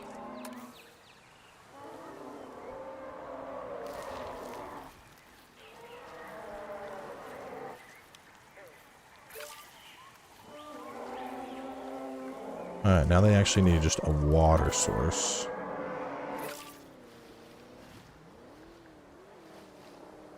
Alright, there you go. Everyone's happy and healthy.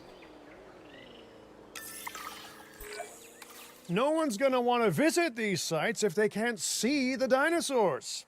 Look, this isn't my area of expertise, but the math is simple enough. Impressive prehistoric animals plus well-placed viewing galleries equals more guests. Take those guests and subtract their spending money, and that equals a very happy Cabot Finch, huh? How's that for showing you're working out? The point is, always make sure an enclosure has good dinosaur visibility if we're to make this a sustainable endeavor. A well-positioned viewing building is worth its weight in, well, concrete and reinforced glass. Bro, how do I move shit after it's been, Why would, bro, this, alright, so I don't know why this one's so much more tutorial heavy, but it let me put the ranger post there, and that's right where it wants the fucking viewing thing to go. Like, game is out here fighting with its own fucking tutorial mechanics.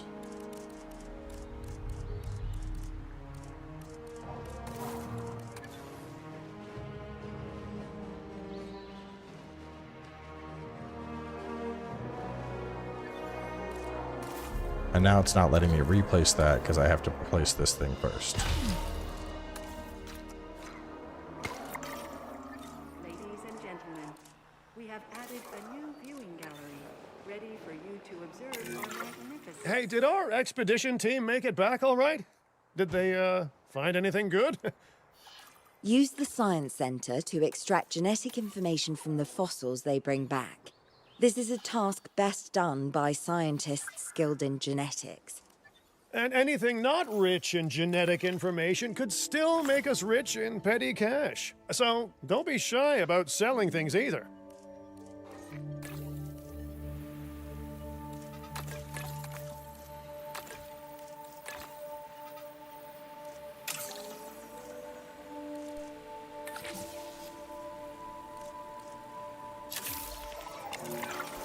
Ooh, while we're laying the foundation of the project, let's build a hatchery too. Can't breed dinosaurs without hatching a few eggs, right?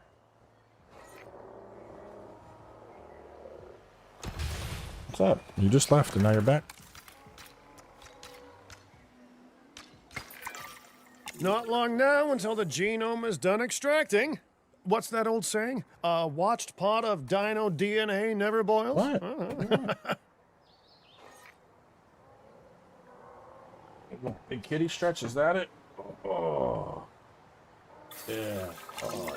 Stretch them legs. Okay. Now that you can exert more control over embryonic go. That's what hormones, you wanted, isn't it? it's time Oh, to the big synthesize stretch. your first male Maiasaura.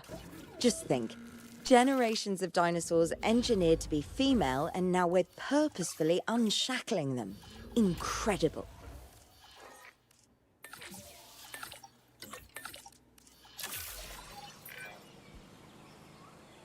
If I may, I can only hope that all the consequences of this are being considered. I know they're not, of course, but, you know, I do love to hope. We are considering every outcome in this research. Your concern is understandable, but unfounded. Unfounded? Geez, what a thing to say. My concern has a rock-solid foundation of experience. You know, I've seen profits put before science. I've seen rapid progress, and the excitement around that eclipse any caution. So, not unfounded. Yes, I misspoke. Your experience is evident, but we are not Biosyn, Doctor. We are not InGen. Try to see this work with fresh eyes, optimistic eyes. Well, I'm very optimistic, so let's keep on going. I'm never going to be a fan of more outgoing costs, but I'm pretty sure we're going to need scientists with skills in welfare to actually get incubation going. Okay, let's incubate those eggs. You've gotta love the hatchery, right? Amazing building. Life literally develops inside it.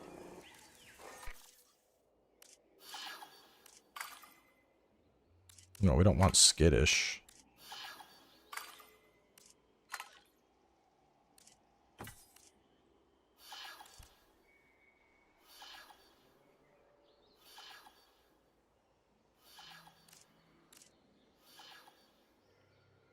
Wait, do I have to select all?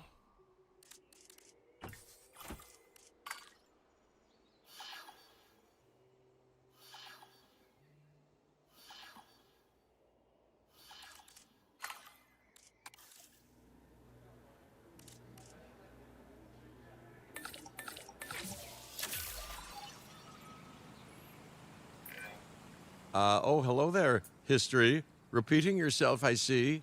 Hey, tell me, did meddling in nature work out well the first time? Bruh. Why do they? I mean, God, I don't know why he's pissing me off so much here. I think it's because it's like everything he's saying is the exact same shit he said in the second game. All right. Ready when you are.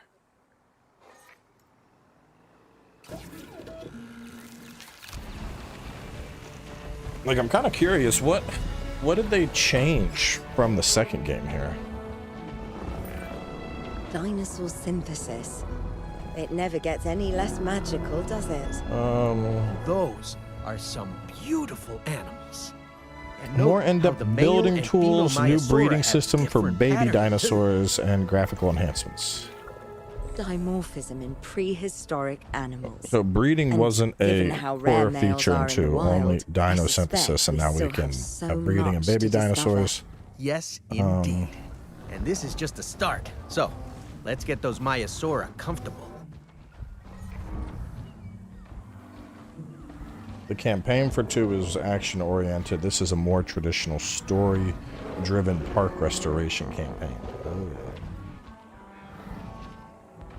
Which one should you choose? Jurassic World has a larger roster of dinosaurs, since it has a larger base roster than JWE 3 launch. 3 is more about building and management with new tools and the breeding system, modular construction. Damn. So this borderline seems like it's a downgrade for me, at least. For the things I tend to value in games, this would be a step back. What? Bro, what do you want? Do you want pets? Do you want snacks? Just lay down, buddy. Take a nap.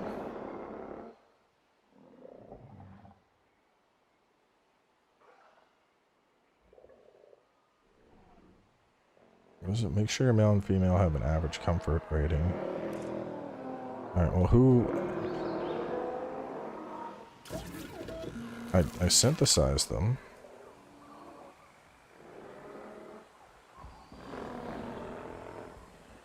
Average comfort rating of 100. We need ground fiber. There we go.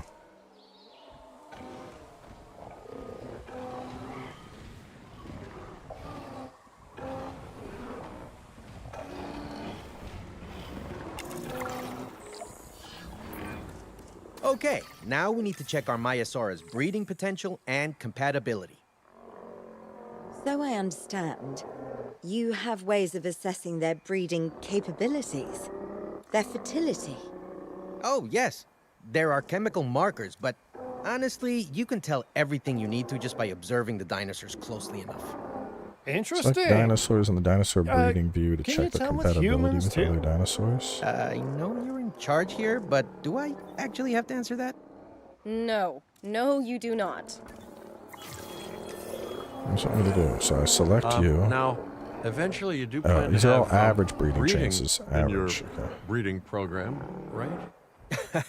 Yes, yes, we do. But dinosaurs need an appropriate nest first. Replicating the natural conditions these animals need is what sets this research apart. Aha! Artificially replicating nature. No doubt this will go completely according to plan. As Bruh. it always does. The conditions are right and the dinosaurs are happy. Now all we can do is wait. Hey, hope I didn't miss the main attraction. Oh, no, hello. Are you with the Ding Group? Oh, no. Where are my manners? I'm Isaac Clement. Great to meet you. I do a lot of work with the entertainment sector, and they are very interested in this project of yours. Juveniles will meet huge crowds after all, so I have to see this for myself. But it's all good. I'll be patient. Hey, patience. That's a refreshing thing to see. You know, if only those folks that preceded you had waited longer and planned more, maybe decided not to play with the genetic... Alright, I don't think I can do any more of Goldblum giving me a fucking essay every time. Like, I don't know why do they have him every fucking thing that gets said, it's like he has to speak up. about how it's a bad idea. Like, that shit gets old really fast.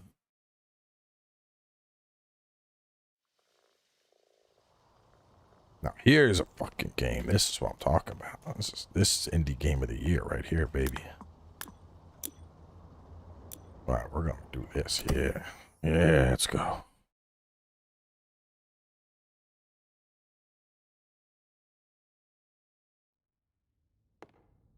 Finished all this.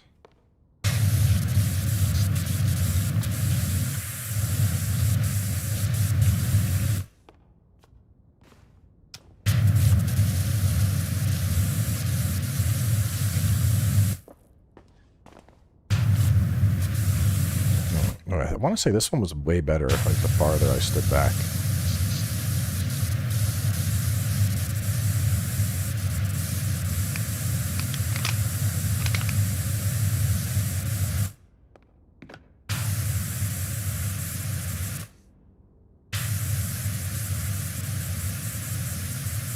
Everyone's favorite indie game, PowerWash Simulator.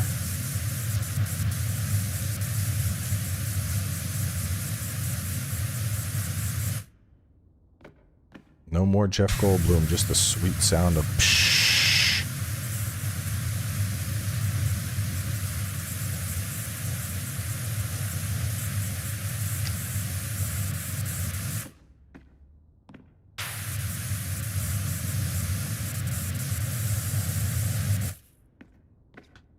It's a much longer roof line than I thought.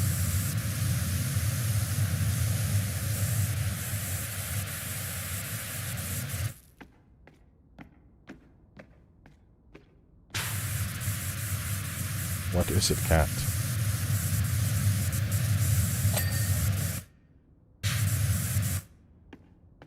Yeah, this place is nasty.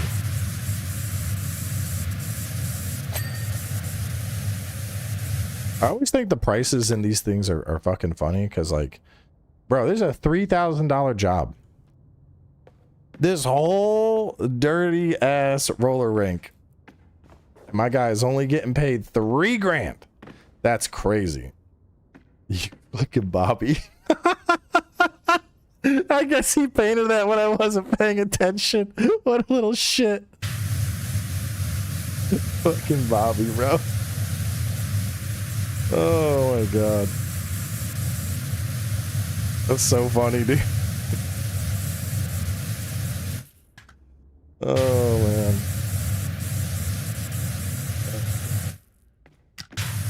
Get all that nasty gunky.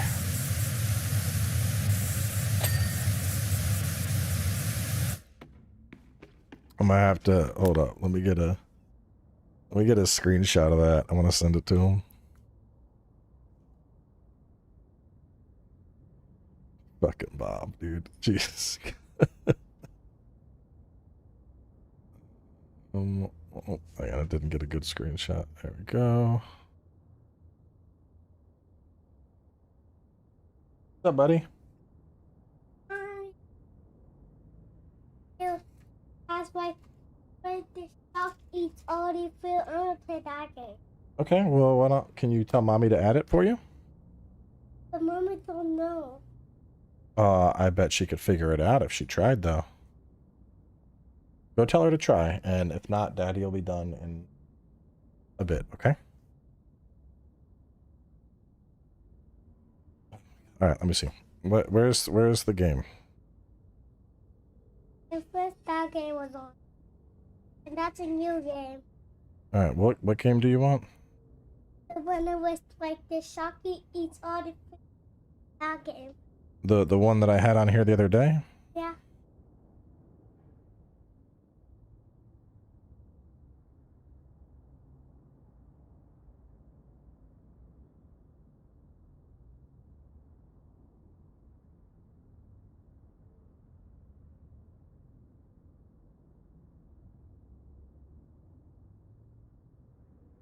One sec, chat.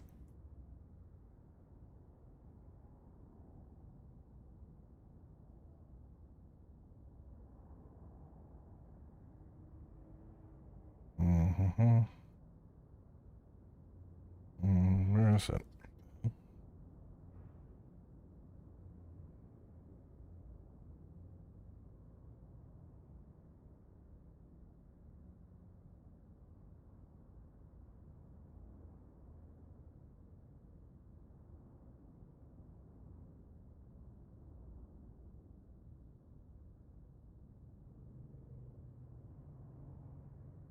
Is it on the other tablet? No, it's on this one.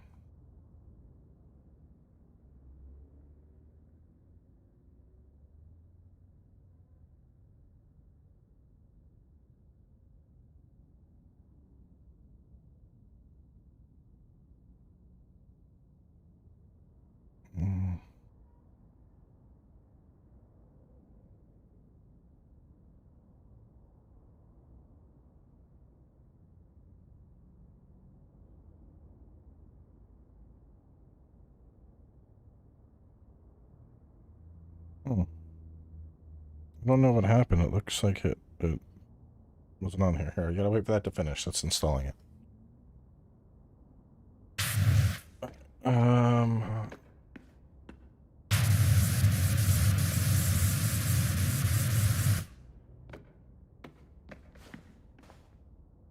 It's installing, buddy. It'll take a little bit.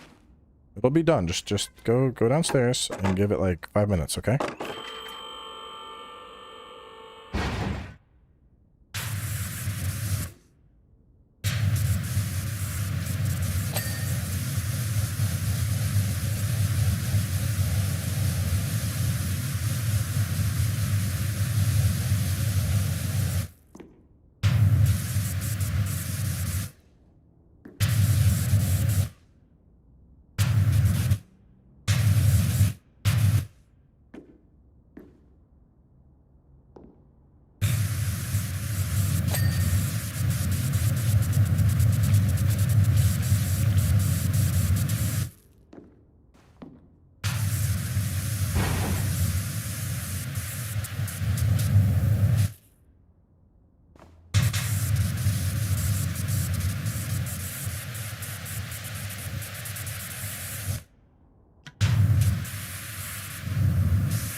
Yeah, I've been enjoying wins. It's been fun.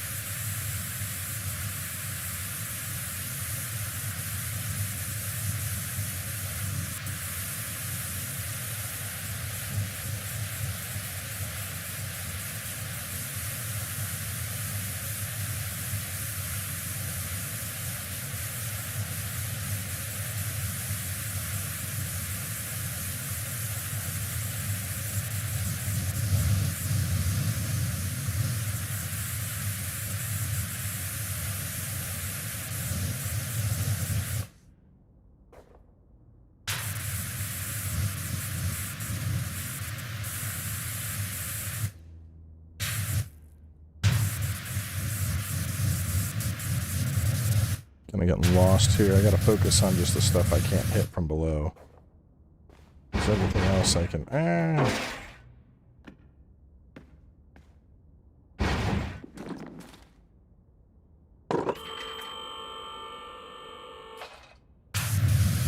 Yeah, $3 grand for this is honestly like crazy.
This guy nice and clean.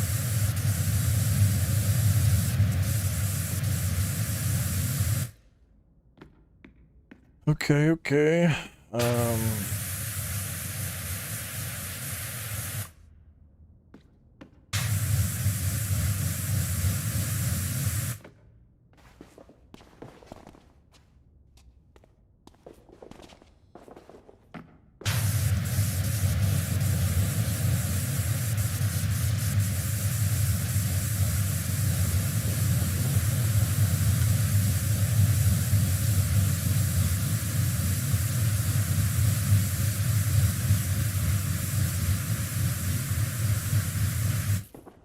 A lot of spots where I'm like, is this actually clean, or am I seeing reflections?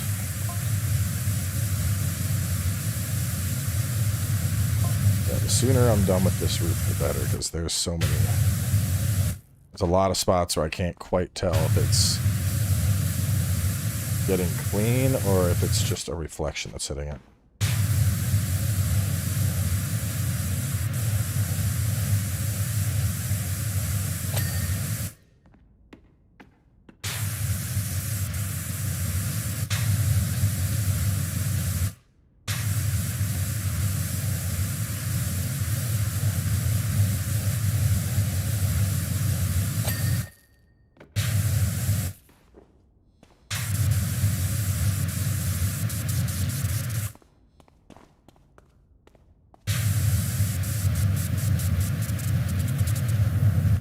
First time seeing live? Oh man, you came in for a good one.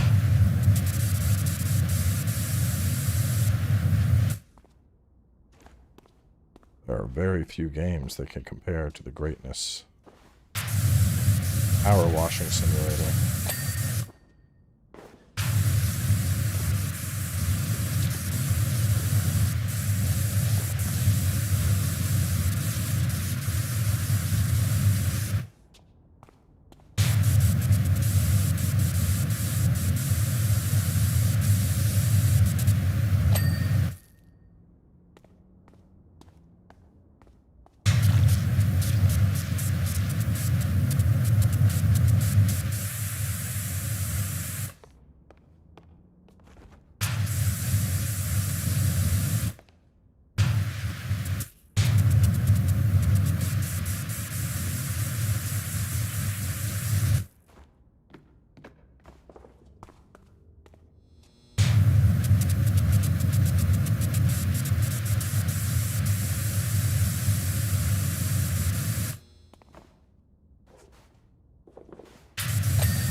Oh, all right. Let's get over to here.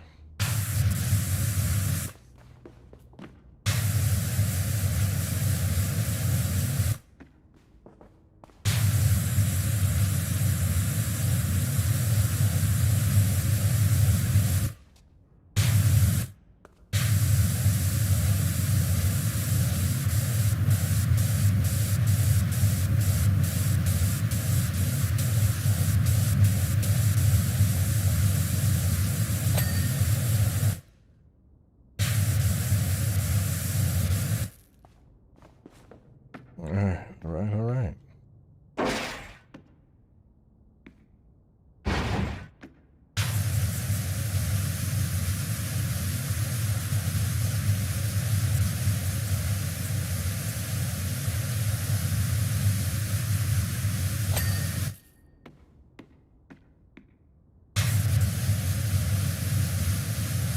No, it's a special like alcohol-based electrostatic water. You can use it on speakers. It's fine. I promise.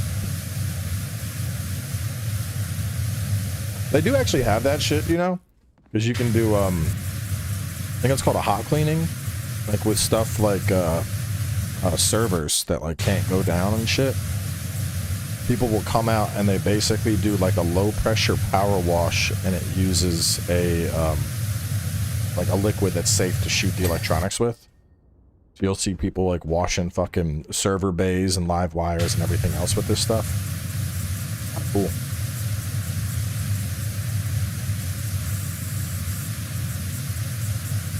feel like that'd be a fun job.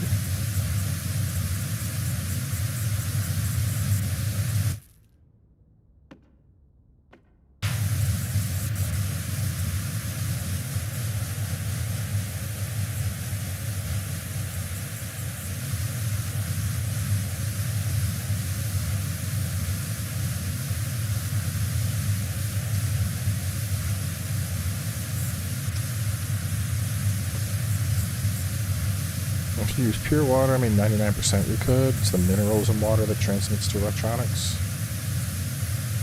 I don't know what they use. I could probably find it. There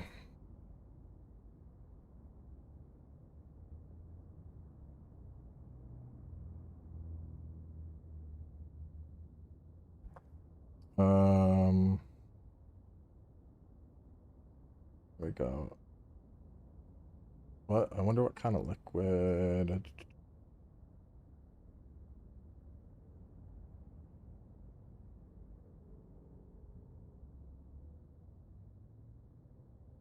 Power washing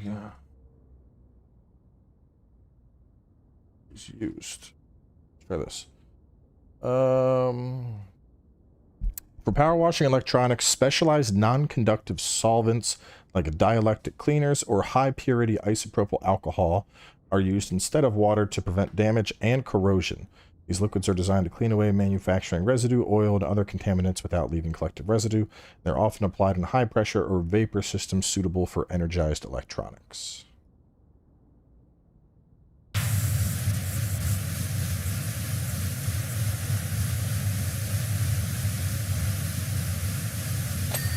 Beautiful. Oh, I mean, I imagine it's fucking expensive, dude. Like, spraying that much isopropyl alcohol, dude, a server the size of this thing probably costs like $3 grand.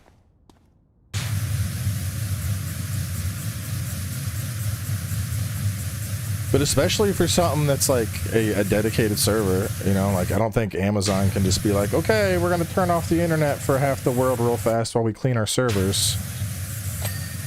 But you know that shit's got to be expensive. Because gaming companies don't give a fuck. Like, okay, it's that time on Tuesday. No one gets to play for an hour. In the middle of the dungeon and WoW. Time to get offline, dickheads. We gotta restart. You're like, wait, no. Why? Why you do this? Isn't there a new WoW expansion that comes out in like a fucking week or something? I don't know if I have the time to get back into it. Actually, it's probably dumb to get back into WoW. I feel like every December I end up getting back into fucking WoW. And then once we're into January, I just stop playing.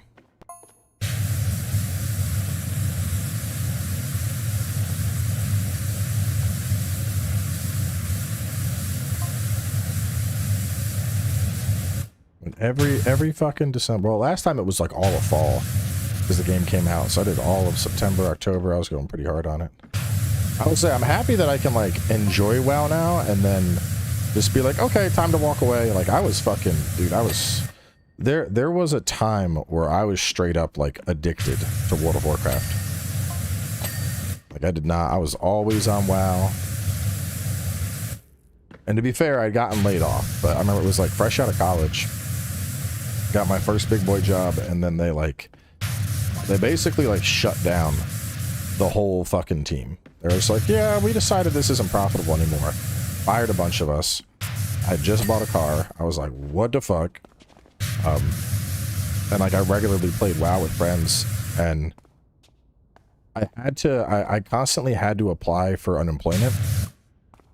Because like I'd gotten done, like I'd just gotten done college, just got a new car. And like I was applying for like regular jobs too, but you know, sometimes it takes time to find like that big boy job out of college, but since I had finished a master's, I couldn't find a job. Like trying to go for something simple, you know, like applying to be a bartender, I was way too fucking qualified. It was to the point where like a manager would be like, you have 10 years restaurant experience and a master's degree? Yeah, fuck no, I'm not hiring you here. So like I could not find a fucking job. was on unemployment for like 4 or 5 months, just scraping by. Or probably longer than that. Probably like fucking a year. But anyway, in that time, bro, World of Warcraft was like my escape. I played so much fucking WoW. This is the time to be a arena god, dungeon god, like, you know, because life was shit, and it was like, where can I put my energy? And WoW was there, like, I'm here. I'll take all that energy you have. But it's like predatory, you know?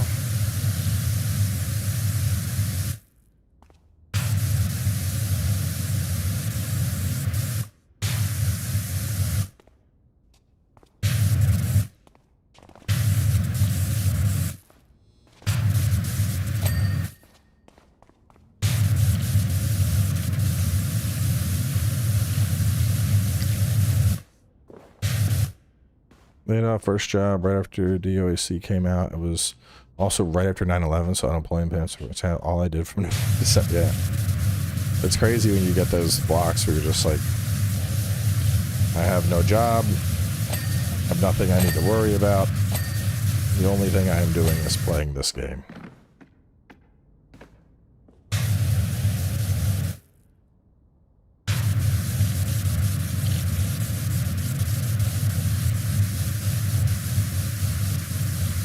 Now I can like hop on WoW, play for like 2 or 3 months, and then be like, okay, I'm done. And just walk away.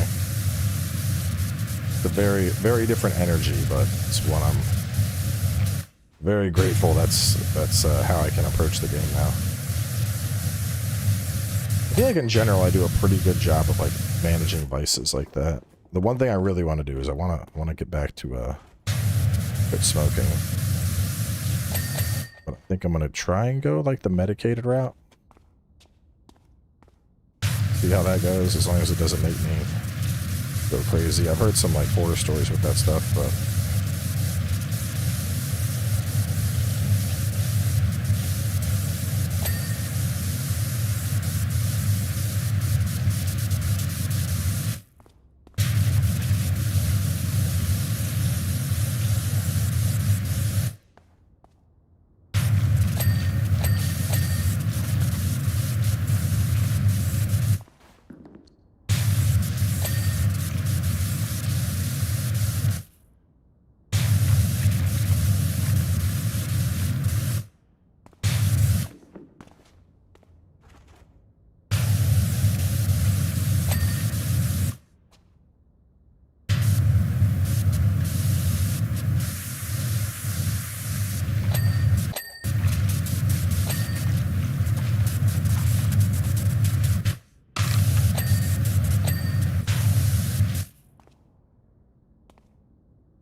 yeah, it's a whole half of it done. Well, kind of. Technically not a half, but most of a half. Let's get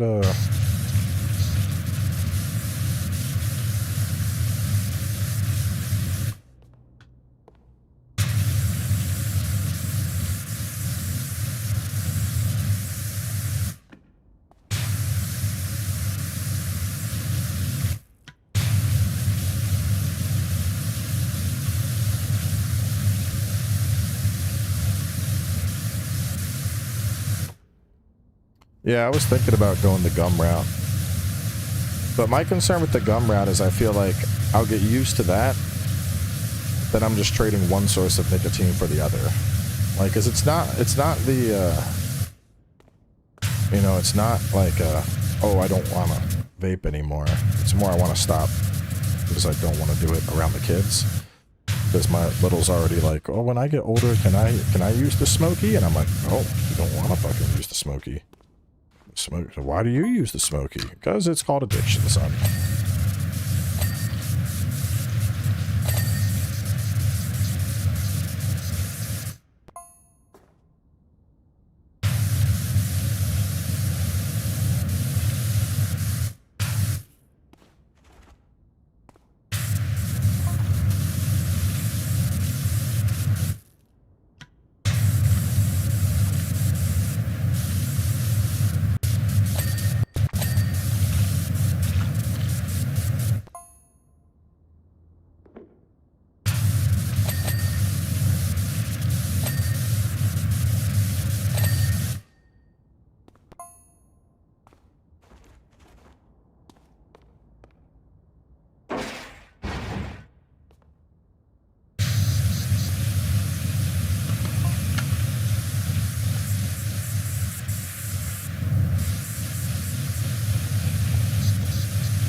Get this shit out of here, bro.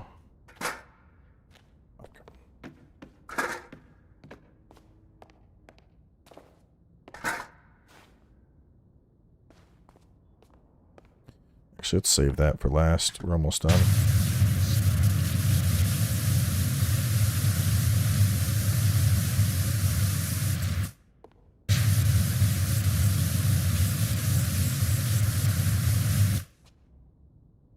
Not nicotine gum, just Trident. Oh yeah, no, there. Well, so one of the last times that I quit, I did that, and you can tell because there's like a year and a half, 2-year span on the channel where I'm constantly fucking chewing gum. I was chewing through gum like a motherfucker on streams, and that was one of the times I'd quit smoking. I was just like, I need something.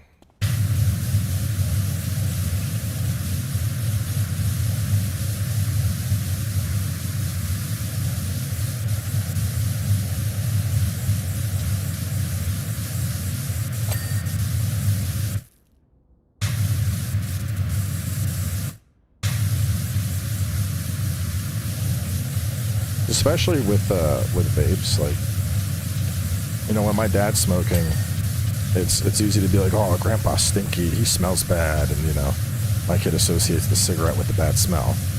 Meanwhile, the vape smells like fucking candy.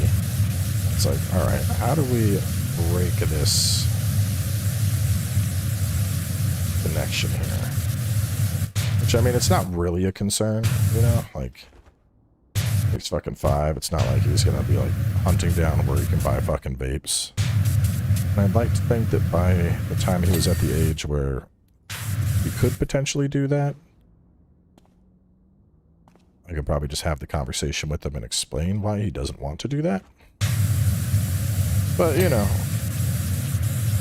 prevention is always better to just prevent the problem from occurring in the first place, I think.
I largely started in college, I remember, just because when you're, you know, you're drinking and you're partying, and then you're like, yeah, let me get one, and then you're like, oh man, this is really good while I'm drinking, and then the next thing you know, you're fucking buying packs.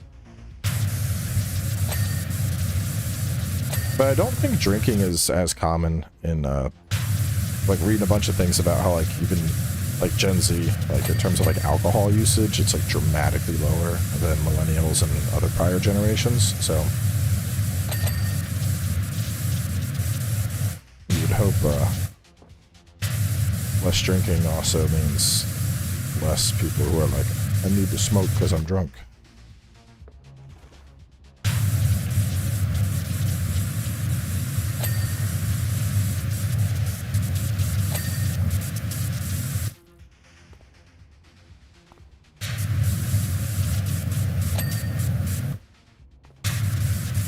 Love nicotine, will never not love it. It's definitely bad for you. I don't think nicotine itself is really like bad for you. I mean, I don't know. Personally, I don't think nicotine is any worse than like caffeine or any other stimulant, you know. That's all it is. It's another stimulant. But at the end of the day, the forms it's delivered in are usually not the healthiest choices. Now, if we mean like it's bad for you in terms of how addictive it is, yeah, nicotine is insanely fucking addictive. Like, I want to say I don't know how accurate it is, but like I remember reading something that like it's easier for people to get off like heroin than it is to get off nicotine. Like that's just how much nicotine like hooks into your fucking brain. See, I don't think I could do the cigars again, because that's what got, like, I had, the 2 times I had quit, both times pretty much now, when I have quit, I've gotten back into it off of cigars. Because I would, like, you know, join friends for a cigar night, and smoke a bunch, and the next day I'd want fucking nicotine again. But now I don't even do cigars anymore. I still have some, like, I might do one occasionally, but usually when we do, when we would do our cigar nights where everyone would hang out, everyone's usually drinking, and since I don't really drink anymore because gummies are superior in every way, I'm usually not having a cigar anymore.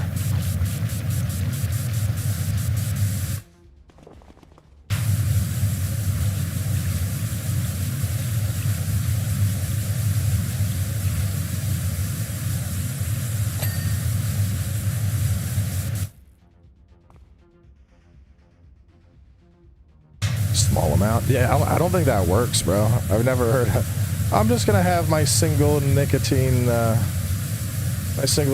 shot. Like, no, that shit fucking hooks into your brain and it's like, more. No. I require more.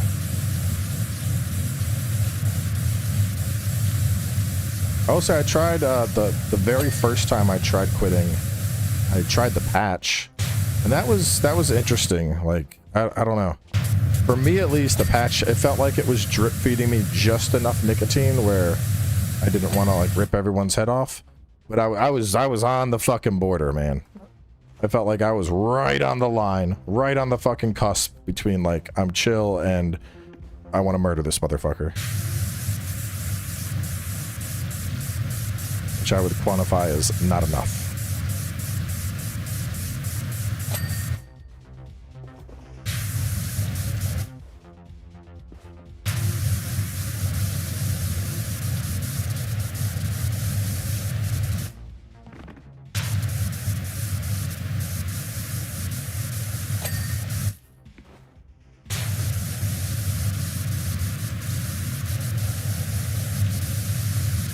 I wish hypnotism was real, because then I could just go the hypnotist route and be like, you are not addicted to nicotine anymore. And just, oh shit, that worked, wow.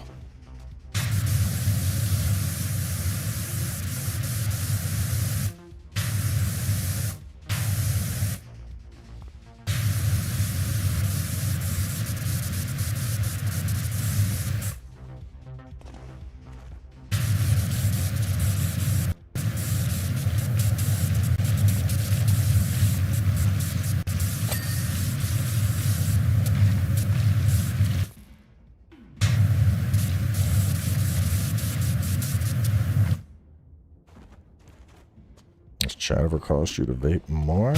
No. I don't really. So I think when it comes to like the I really need a smoke, or I really, you know, I need my fucking. Usually it's stressful situations. I mean, there's certainly been bosses where like in between every boss attempt I'm fucking hitting my vape constantly.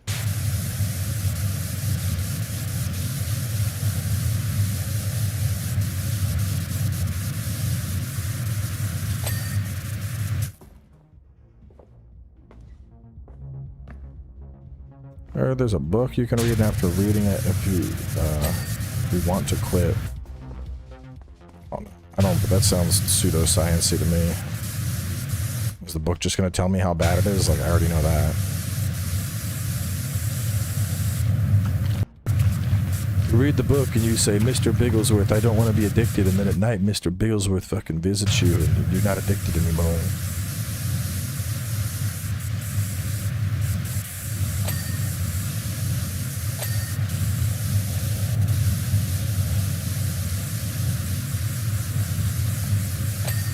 It's like that, some new Netflix movie like that with the Sandman. It's like the Sandman, but instead it's like the addiction cat that shows up.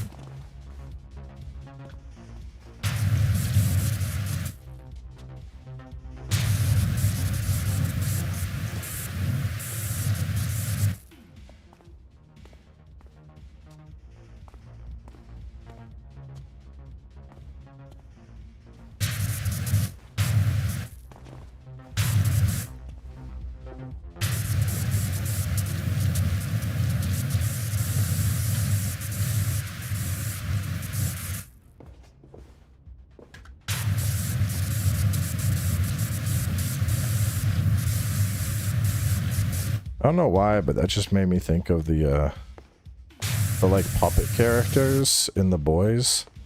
There's something so funny to me about like puppets or like cartoonish characters saying the most fucked up shit. I think it's like, I don't know, something about the disconnect between like, oh, this is, you know, very childish, haha. And then instead it's like, you should fucking choke her out, ha! And you're like, what? It's always like a character going fucking crazy, except Mickey Mouse is in his head telling him to commit murders and shit. I don't know why. I just think it's fucking super funny. I think it's genius when they do that shit. I love it.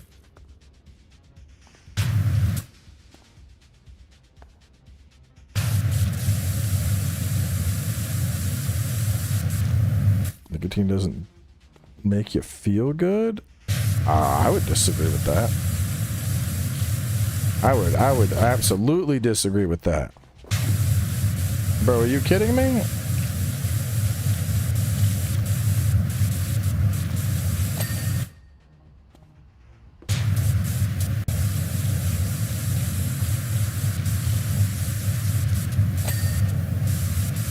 If you've like quit smoking or it's been a while since you've smoked and then you take like a big fucking drag, you absolutely get a feel good buzz out of that.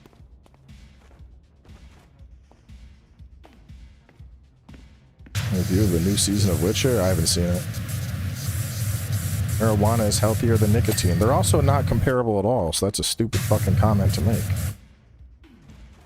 You might as well just say peanut butter and jelly is healthier than chicken. Like, fuck.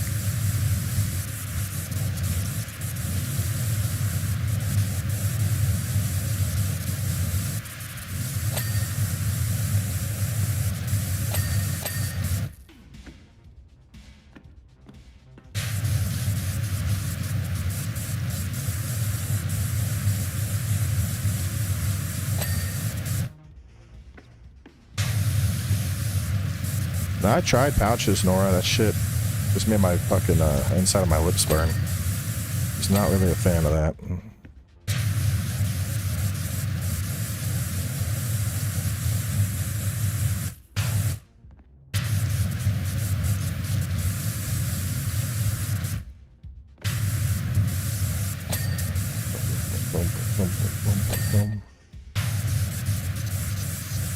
boom, boom, boom, boom, boom, boom, boom, boom.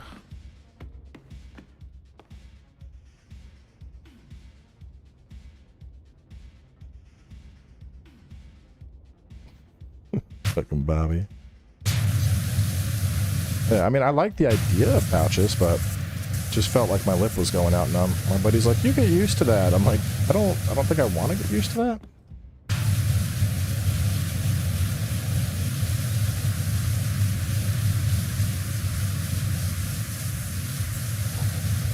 Venison stew, that sounds good as fuck, dude. I'm so hungry right now. I like put on 5 pounds over Halloween, just the sheer amount of fucking candy I consumed. And then like my trainer posted like an update. I'm like, fuck man, I gotta get back on my diet. And he's like, here is the new plan. You will take this many grams of protein per day. You will drink a gallon of water per day. You will have this many meals. And so I'm back on like a fucking like 4,000 calorie, 250 grams of protein a day type shit.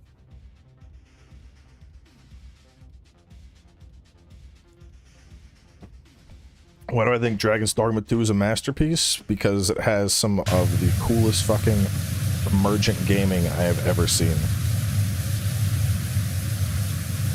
the shit that you can have that happens in that world is the closest I have played in a standard video game to the type of shit I would expect in like a full dive VR type game.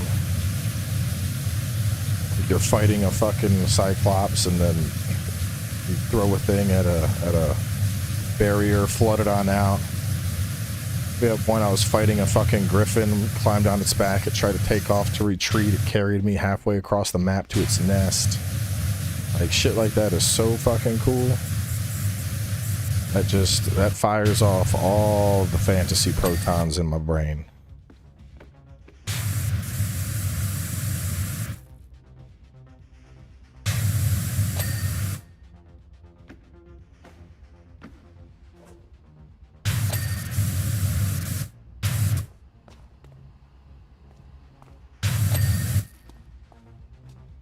So for all the faults the game may have, I still loved the absolute hell out of it.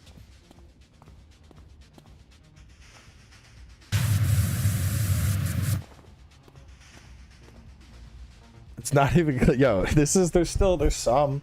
It's coming back. Y'all should have seen it. So I don't know why I kept my Instagram feed. I kept getting those videos of like dads shaving their beard just to fuck with their kids, and finally I was like, fuck it, I'm gonna do it. So I completely clean shaved everything and then was like, hey babies. And my son, he was just like, that's not daddy, that's chunky daddy. I'm like, oh fuck. Meanwhile, wife hates it. Wife's like, why would you do this? And then little girl, she took longer to process. She like stared at me for a second and I'm like, what's wrong, baby? I'm like, do you like daddy's beard's all gone? And she's just like, ah, just sprints to the fucking bedroom, throws herself in the bed. I'm like, okay, it is not that fucking scary. But I you know, I mean, I haven't clean shaved in probably 8 years or something. I probably won't again. I typically like my beard. So it was one of those like, you know, if I'm gonna do this and I'm gonna fuck with the kids, I gotta do it now. Because when they're older, you can't pull that off. If you do it when you're older, my kid's just gonna be like, you shaved your beard. I'm gonna be like, yeah. And he's gonna be like, well, you look fucking stupid. And then he's just gonna walk away. And like, the only thing you can really say to that is like, yeah, well, I'm gonna go bang your mother. You know, like, you can't, it doesn't work when they're older. You gotta get them when they're young. So they're still confused. And they're, what am I not seeing here? What is it? Let me hit. Ooh. Oh. Screen.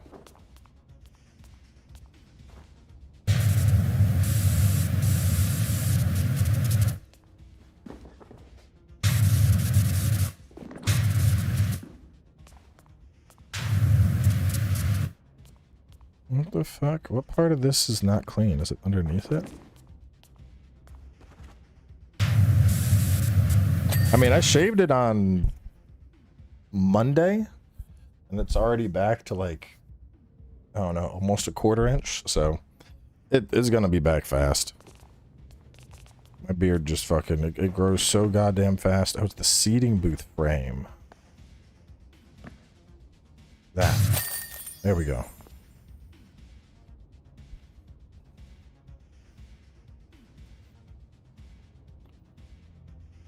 Damn, Bobby put that shit in super fucking early. He had to have come in and slapped the message in there the last time we played. That's so fucking funny. Oh.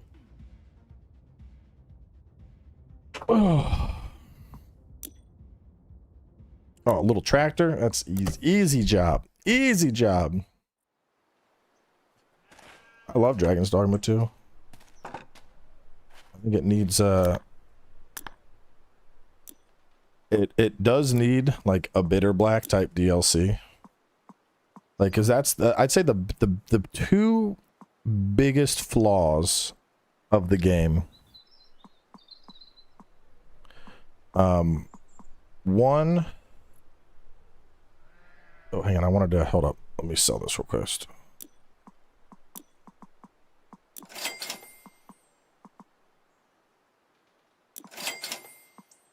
one enemy variety. By the time you get to the end game, it's like you've kind of experienced everything. And so I think enemy variety could definitely be improved. Because there were some enemies in Dark Arisen that weren't in 2. And it's like, why? Just give me my fucking monsters. And then the other thing, and this is such a weird choice, there's like no hard mode. So it's very easy to like get super fucking busted to where you feel like a god in Dogma 2. But then by the time you're at the end, it's like, you know, you go into New Game Plus and you're still a god.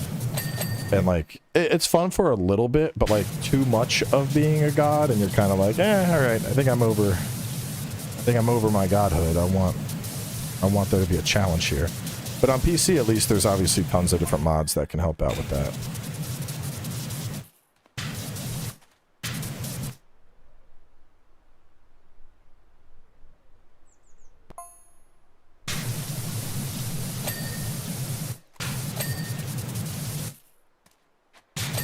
Should probably revisit.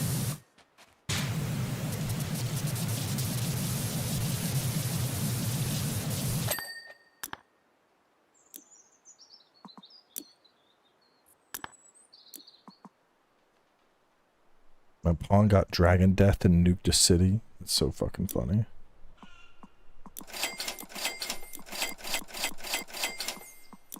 Yeah, I'll never get tired of the pawn system. I love the pawn system so goddamn much.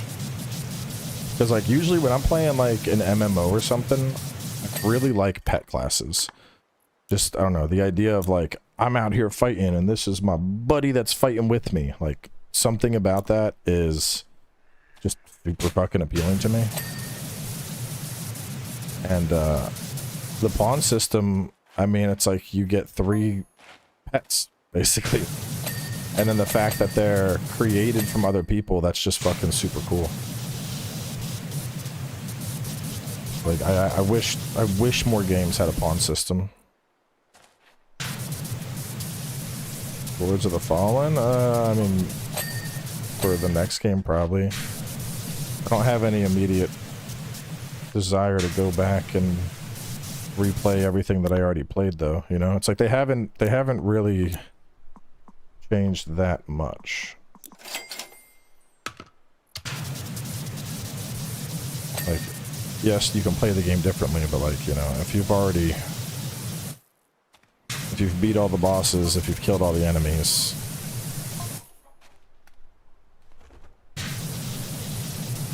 think of it like ice cream. Like, I like Rocky Road ice cream, and like, yeah, we can, you know, add some fucking whipped cream and caramel sauce and all this extra stuff, and it's gonna be good. But like, I still know what Rocky Road is. Like, we're still just changing up Rocky Road a little bit. This thing sucks. Fuck this.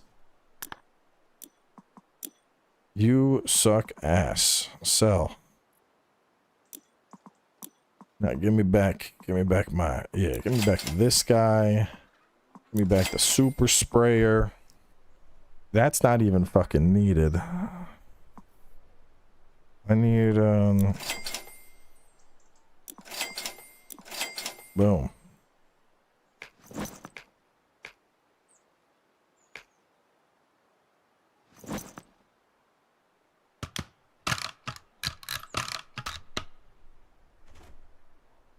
Yeah, it's vanilla, but with like a twist, like, which, like, that's great for people who have never had Rocky Road, but, you know, I've experienced Rocky Road. I'm not really in the mood to have more of it right now.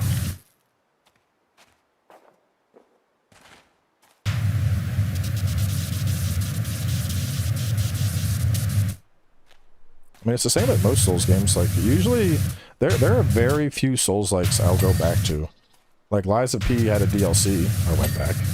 If Lords of the Fallen, if they did a DLC with like new bosses and shit, I'd absolutely go back. But just, you know, oh, we've added roguelike mode and all that. Like, I don't know. I don't think of Souls games as like live service.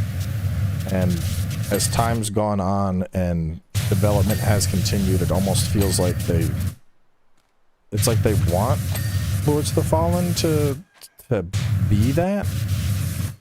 And it's like, no, I'm just, you know, I want to get lost in your world. I want to kill some bosses. I want to make some builds, and that's it. I don't, you know, it's a done adventure. When I finish it, it's done. I don't need to have a reason to come back every month and jump back in. And that's okay. Like, I'm fine with that. It seems like they want you to have a reason to come back every month and jump in, and I don't know, that's just not what I'm looking for in a typical Souls experience. The Night Rain is probably the one Souls thing I can think of where I'm like, yeah, I'll go back and I'll do some more of this because of the randomized nature.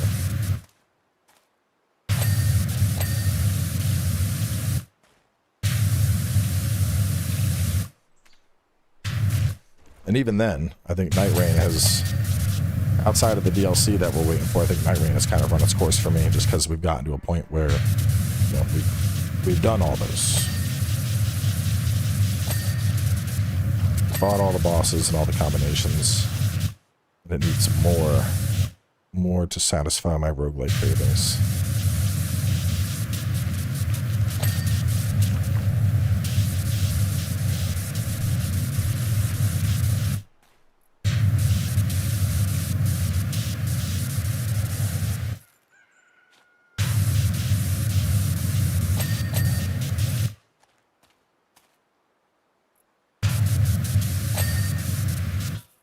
Well, that kind of reminds me a little bit of what's the No Rest for the Wicked.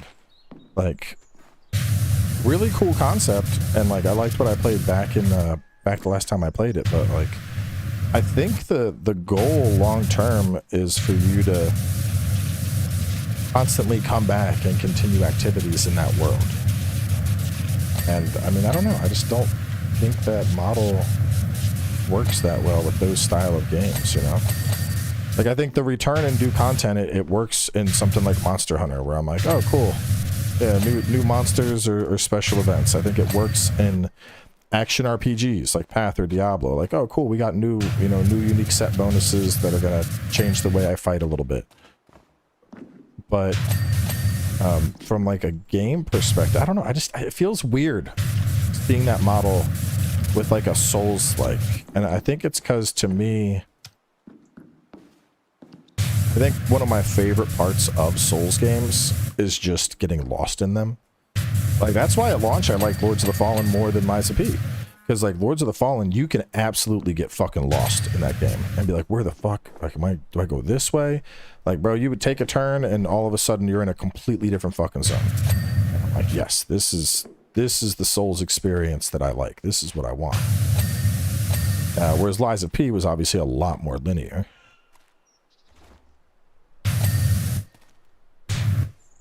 But like, it's hard to, you can't have that in a roguelike, really, you know, or a game as a service, like, because unless you're just constantly making these new levels that are gonna, you know, people are gonna get lost in and want to explore, you know,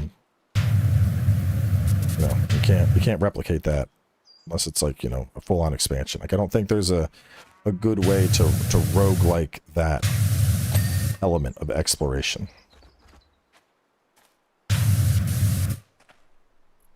Who's it?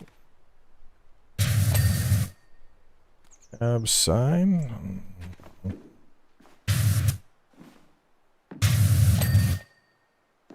Rear light. Wing mirror. There we go.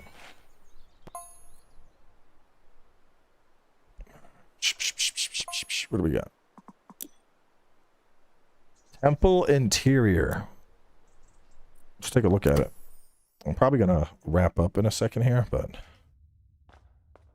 it's crazy, bro. How? He's getting paid? Oh, that's so wild.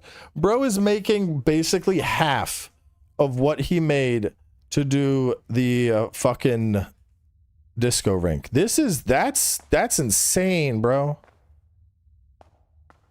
$1,600 to clean all this? I can't. That's so crazy. What do y'all think this would be in real life? I'm gonna guess this is like a $15,000 to $10,000 job. About Arc Raiders? I've been playing it, bro. There's like yeah, there's well, there's 2 standalone live streams, and I played it a bunch during the subathon. But yeah, I've been playing Arc Raiders.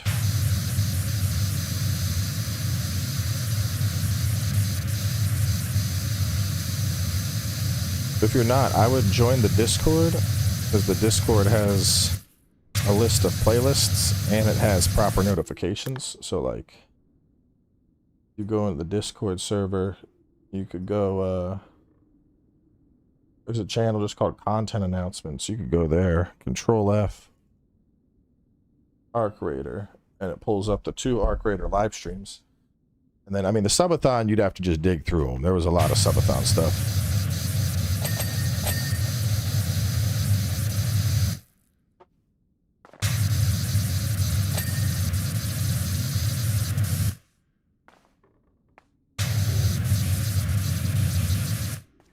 Just some light in this bitch.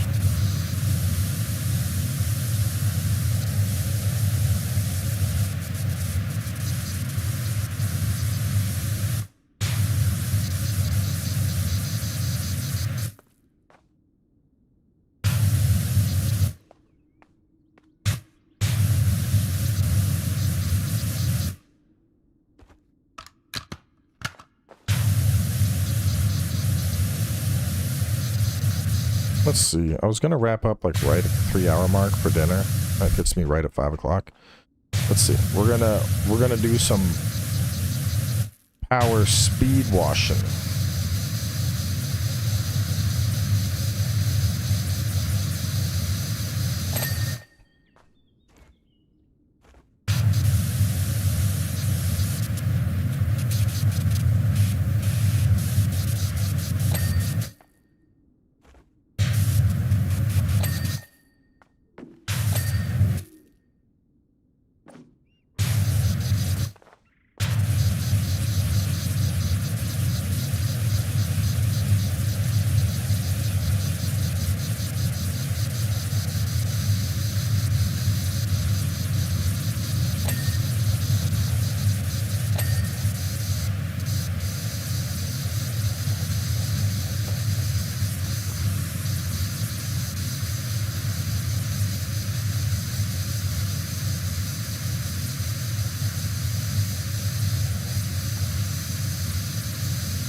That looks good.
Like a walkthrough of Where Winds Meet? No, there is no chance. Bro, come on. It's like asking me to do a walkthrough of World of Warcraft. That game's fucking huge. It's been out in China for a hot minute. Shit ton of quests. Like, I don't even know if you could do a walkthrough for that sort of game, to be honest.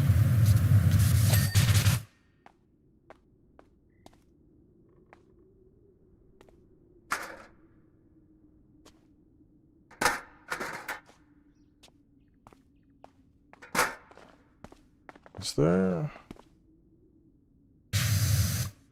Wait, how the fuck does it want me to... Okay. I was worried about. Is there anything bigger to clean with in here? To get on like the tops of stuff? What's up, bud? I hear you being crazy out there. What? No, I'm not done yet. I'll be done in a little bit.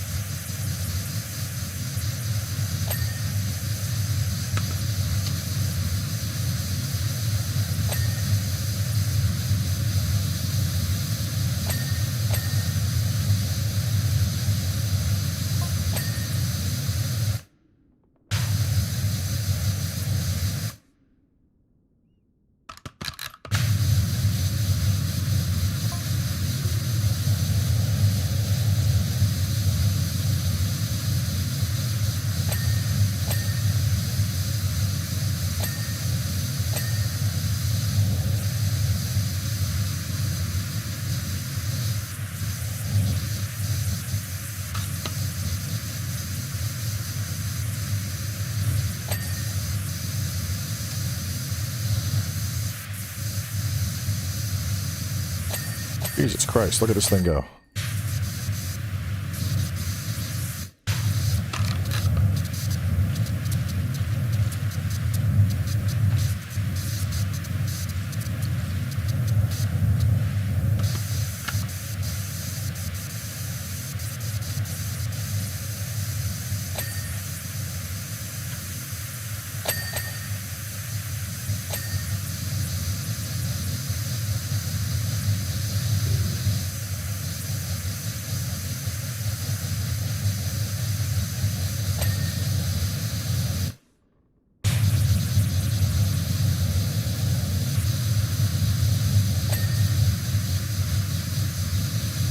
Honestly, hold up. I'm gonna try something.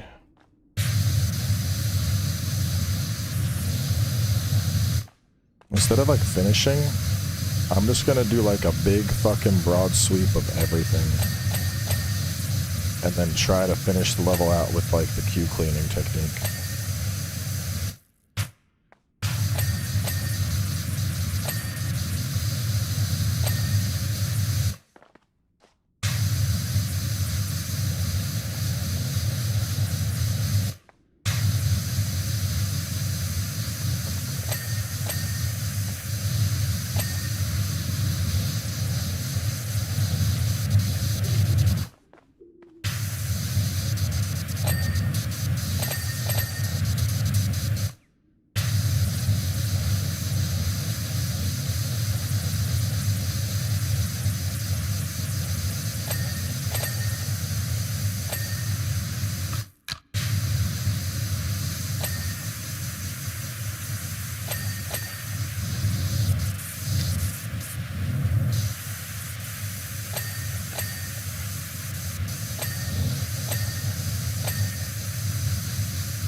Dude, Gabe's yacht sounds cool as fuck. Bro has his own med bay on board. Has a whole gaming setup on board. And dude, imagine what a cool fucking job it is to just be like, fucking Gabe Newell's assistant on his yacht. Like, that's a fucking cool job. What do? You know, I just make sure that we got dinner ready to go, play some games with him, live in this fucking luxury-ass mega yacht, sail around looking for deep-sea life. Be such a cool fucking job. Wonder how I apply for that position.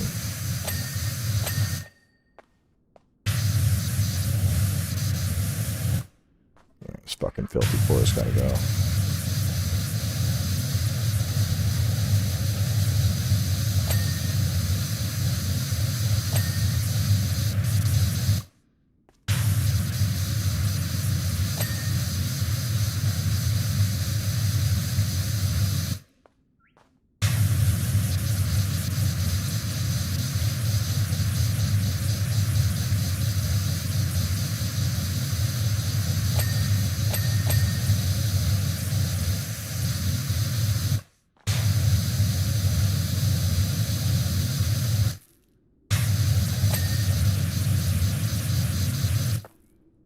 The ever-glowing candle.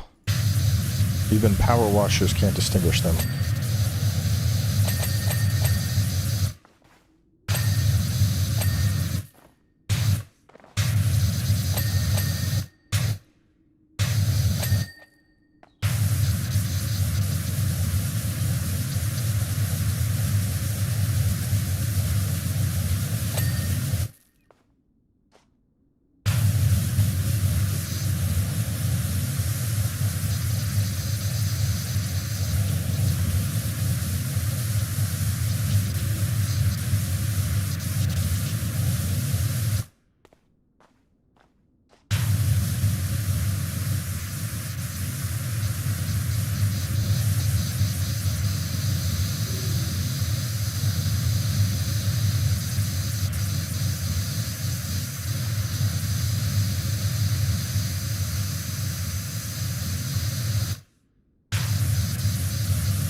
And doing all this, we're only going to be like 50% done.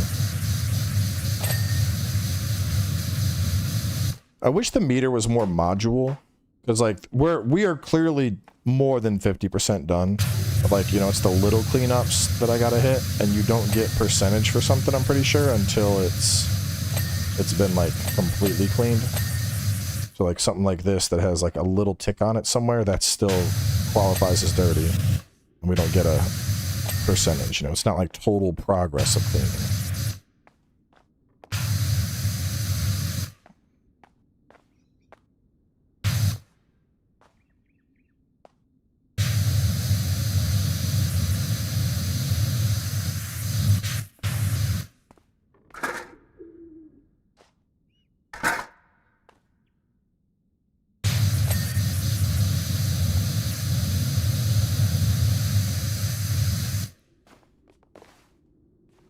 Ah.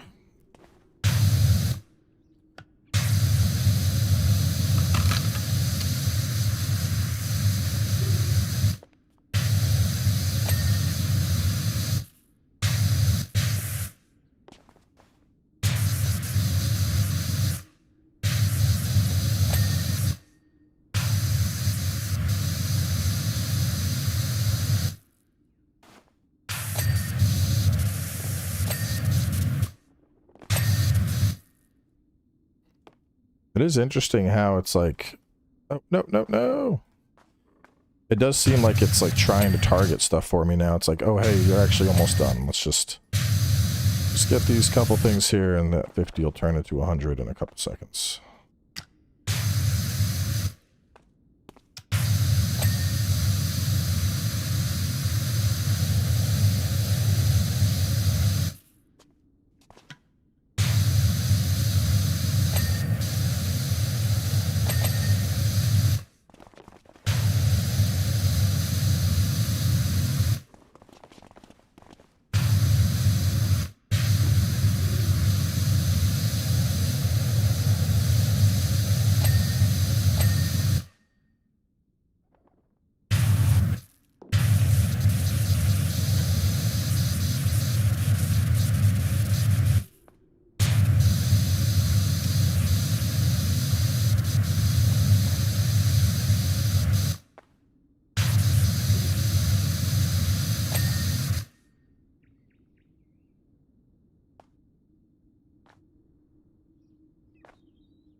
Swing?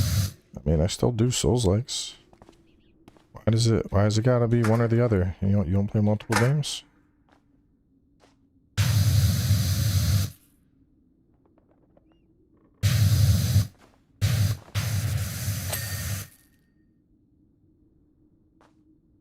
Wait a minute. Wait. There's a fucking hidden room. I was like, something ain't adding up here. There's gonna be a whole hidden ass room we gotta clear. How are we only at 50?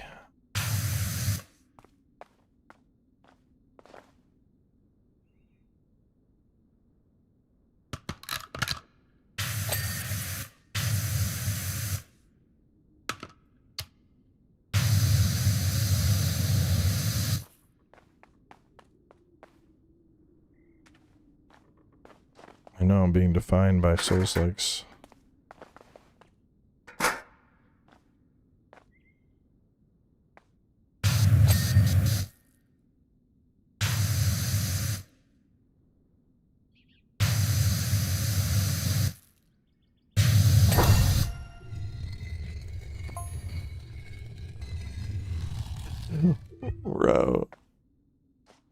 Bro, and then you open this and there's a whole secret chamber you gotta clean. There ain't no way. $1,600. $1,600, bro. I'd be like, actually, never mind. This job is $30,000 now. I've increased the price. You did not tell me about the secret super room hidden underneath. $1,500 is not going to suffice.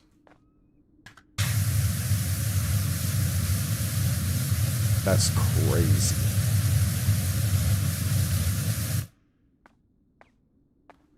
I can't believe they hit you with the oopsie, we had a secret room we didn't know about. You said you were going to clean all premises, right?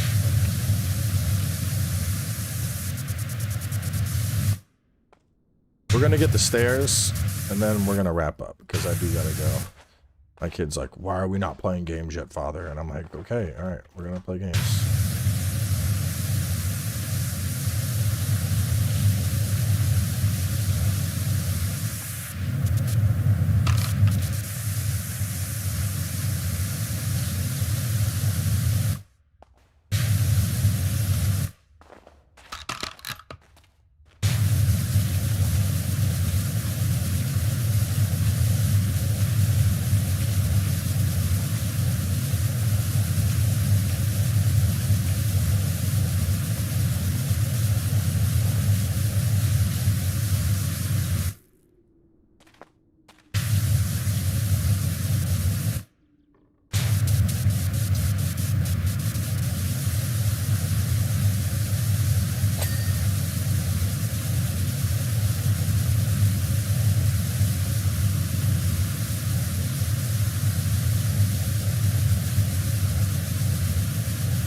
we still got to do the secret room.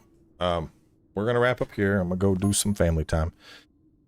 I'm sure we'll play more of this, but for now, we'll close out. As for streams for the rest of the week, I'll probably play something on Friday.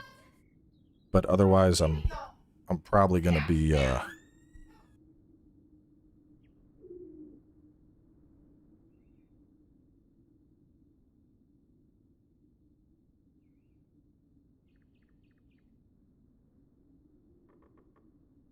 back to regular streams soon, though, especially with the holidays coming and things slowing down. So, I'll catch y'all later.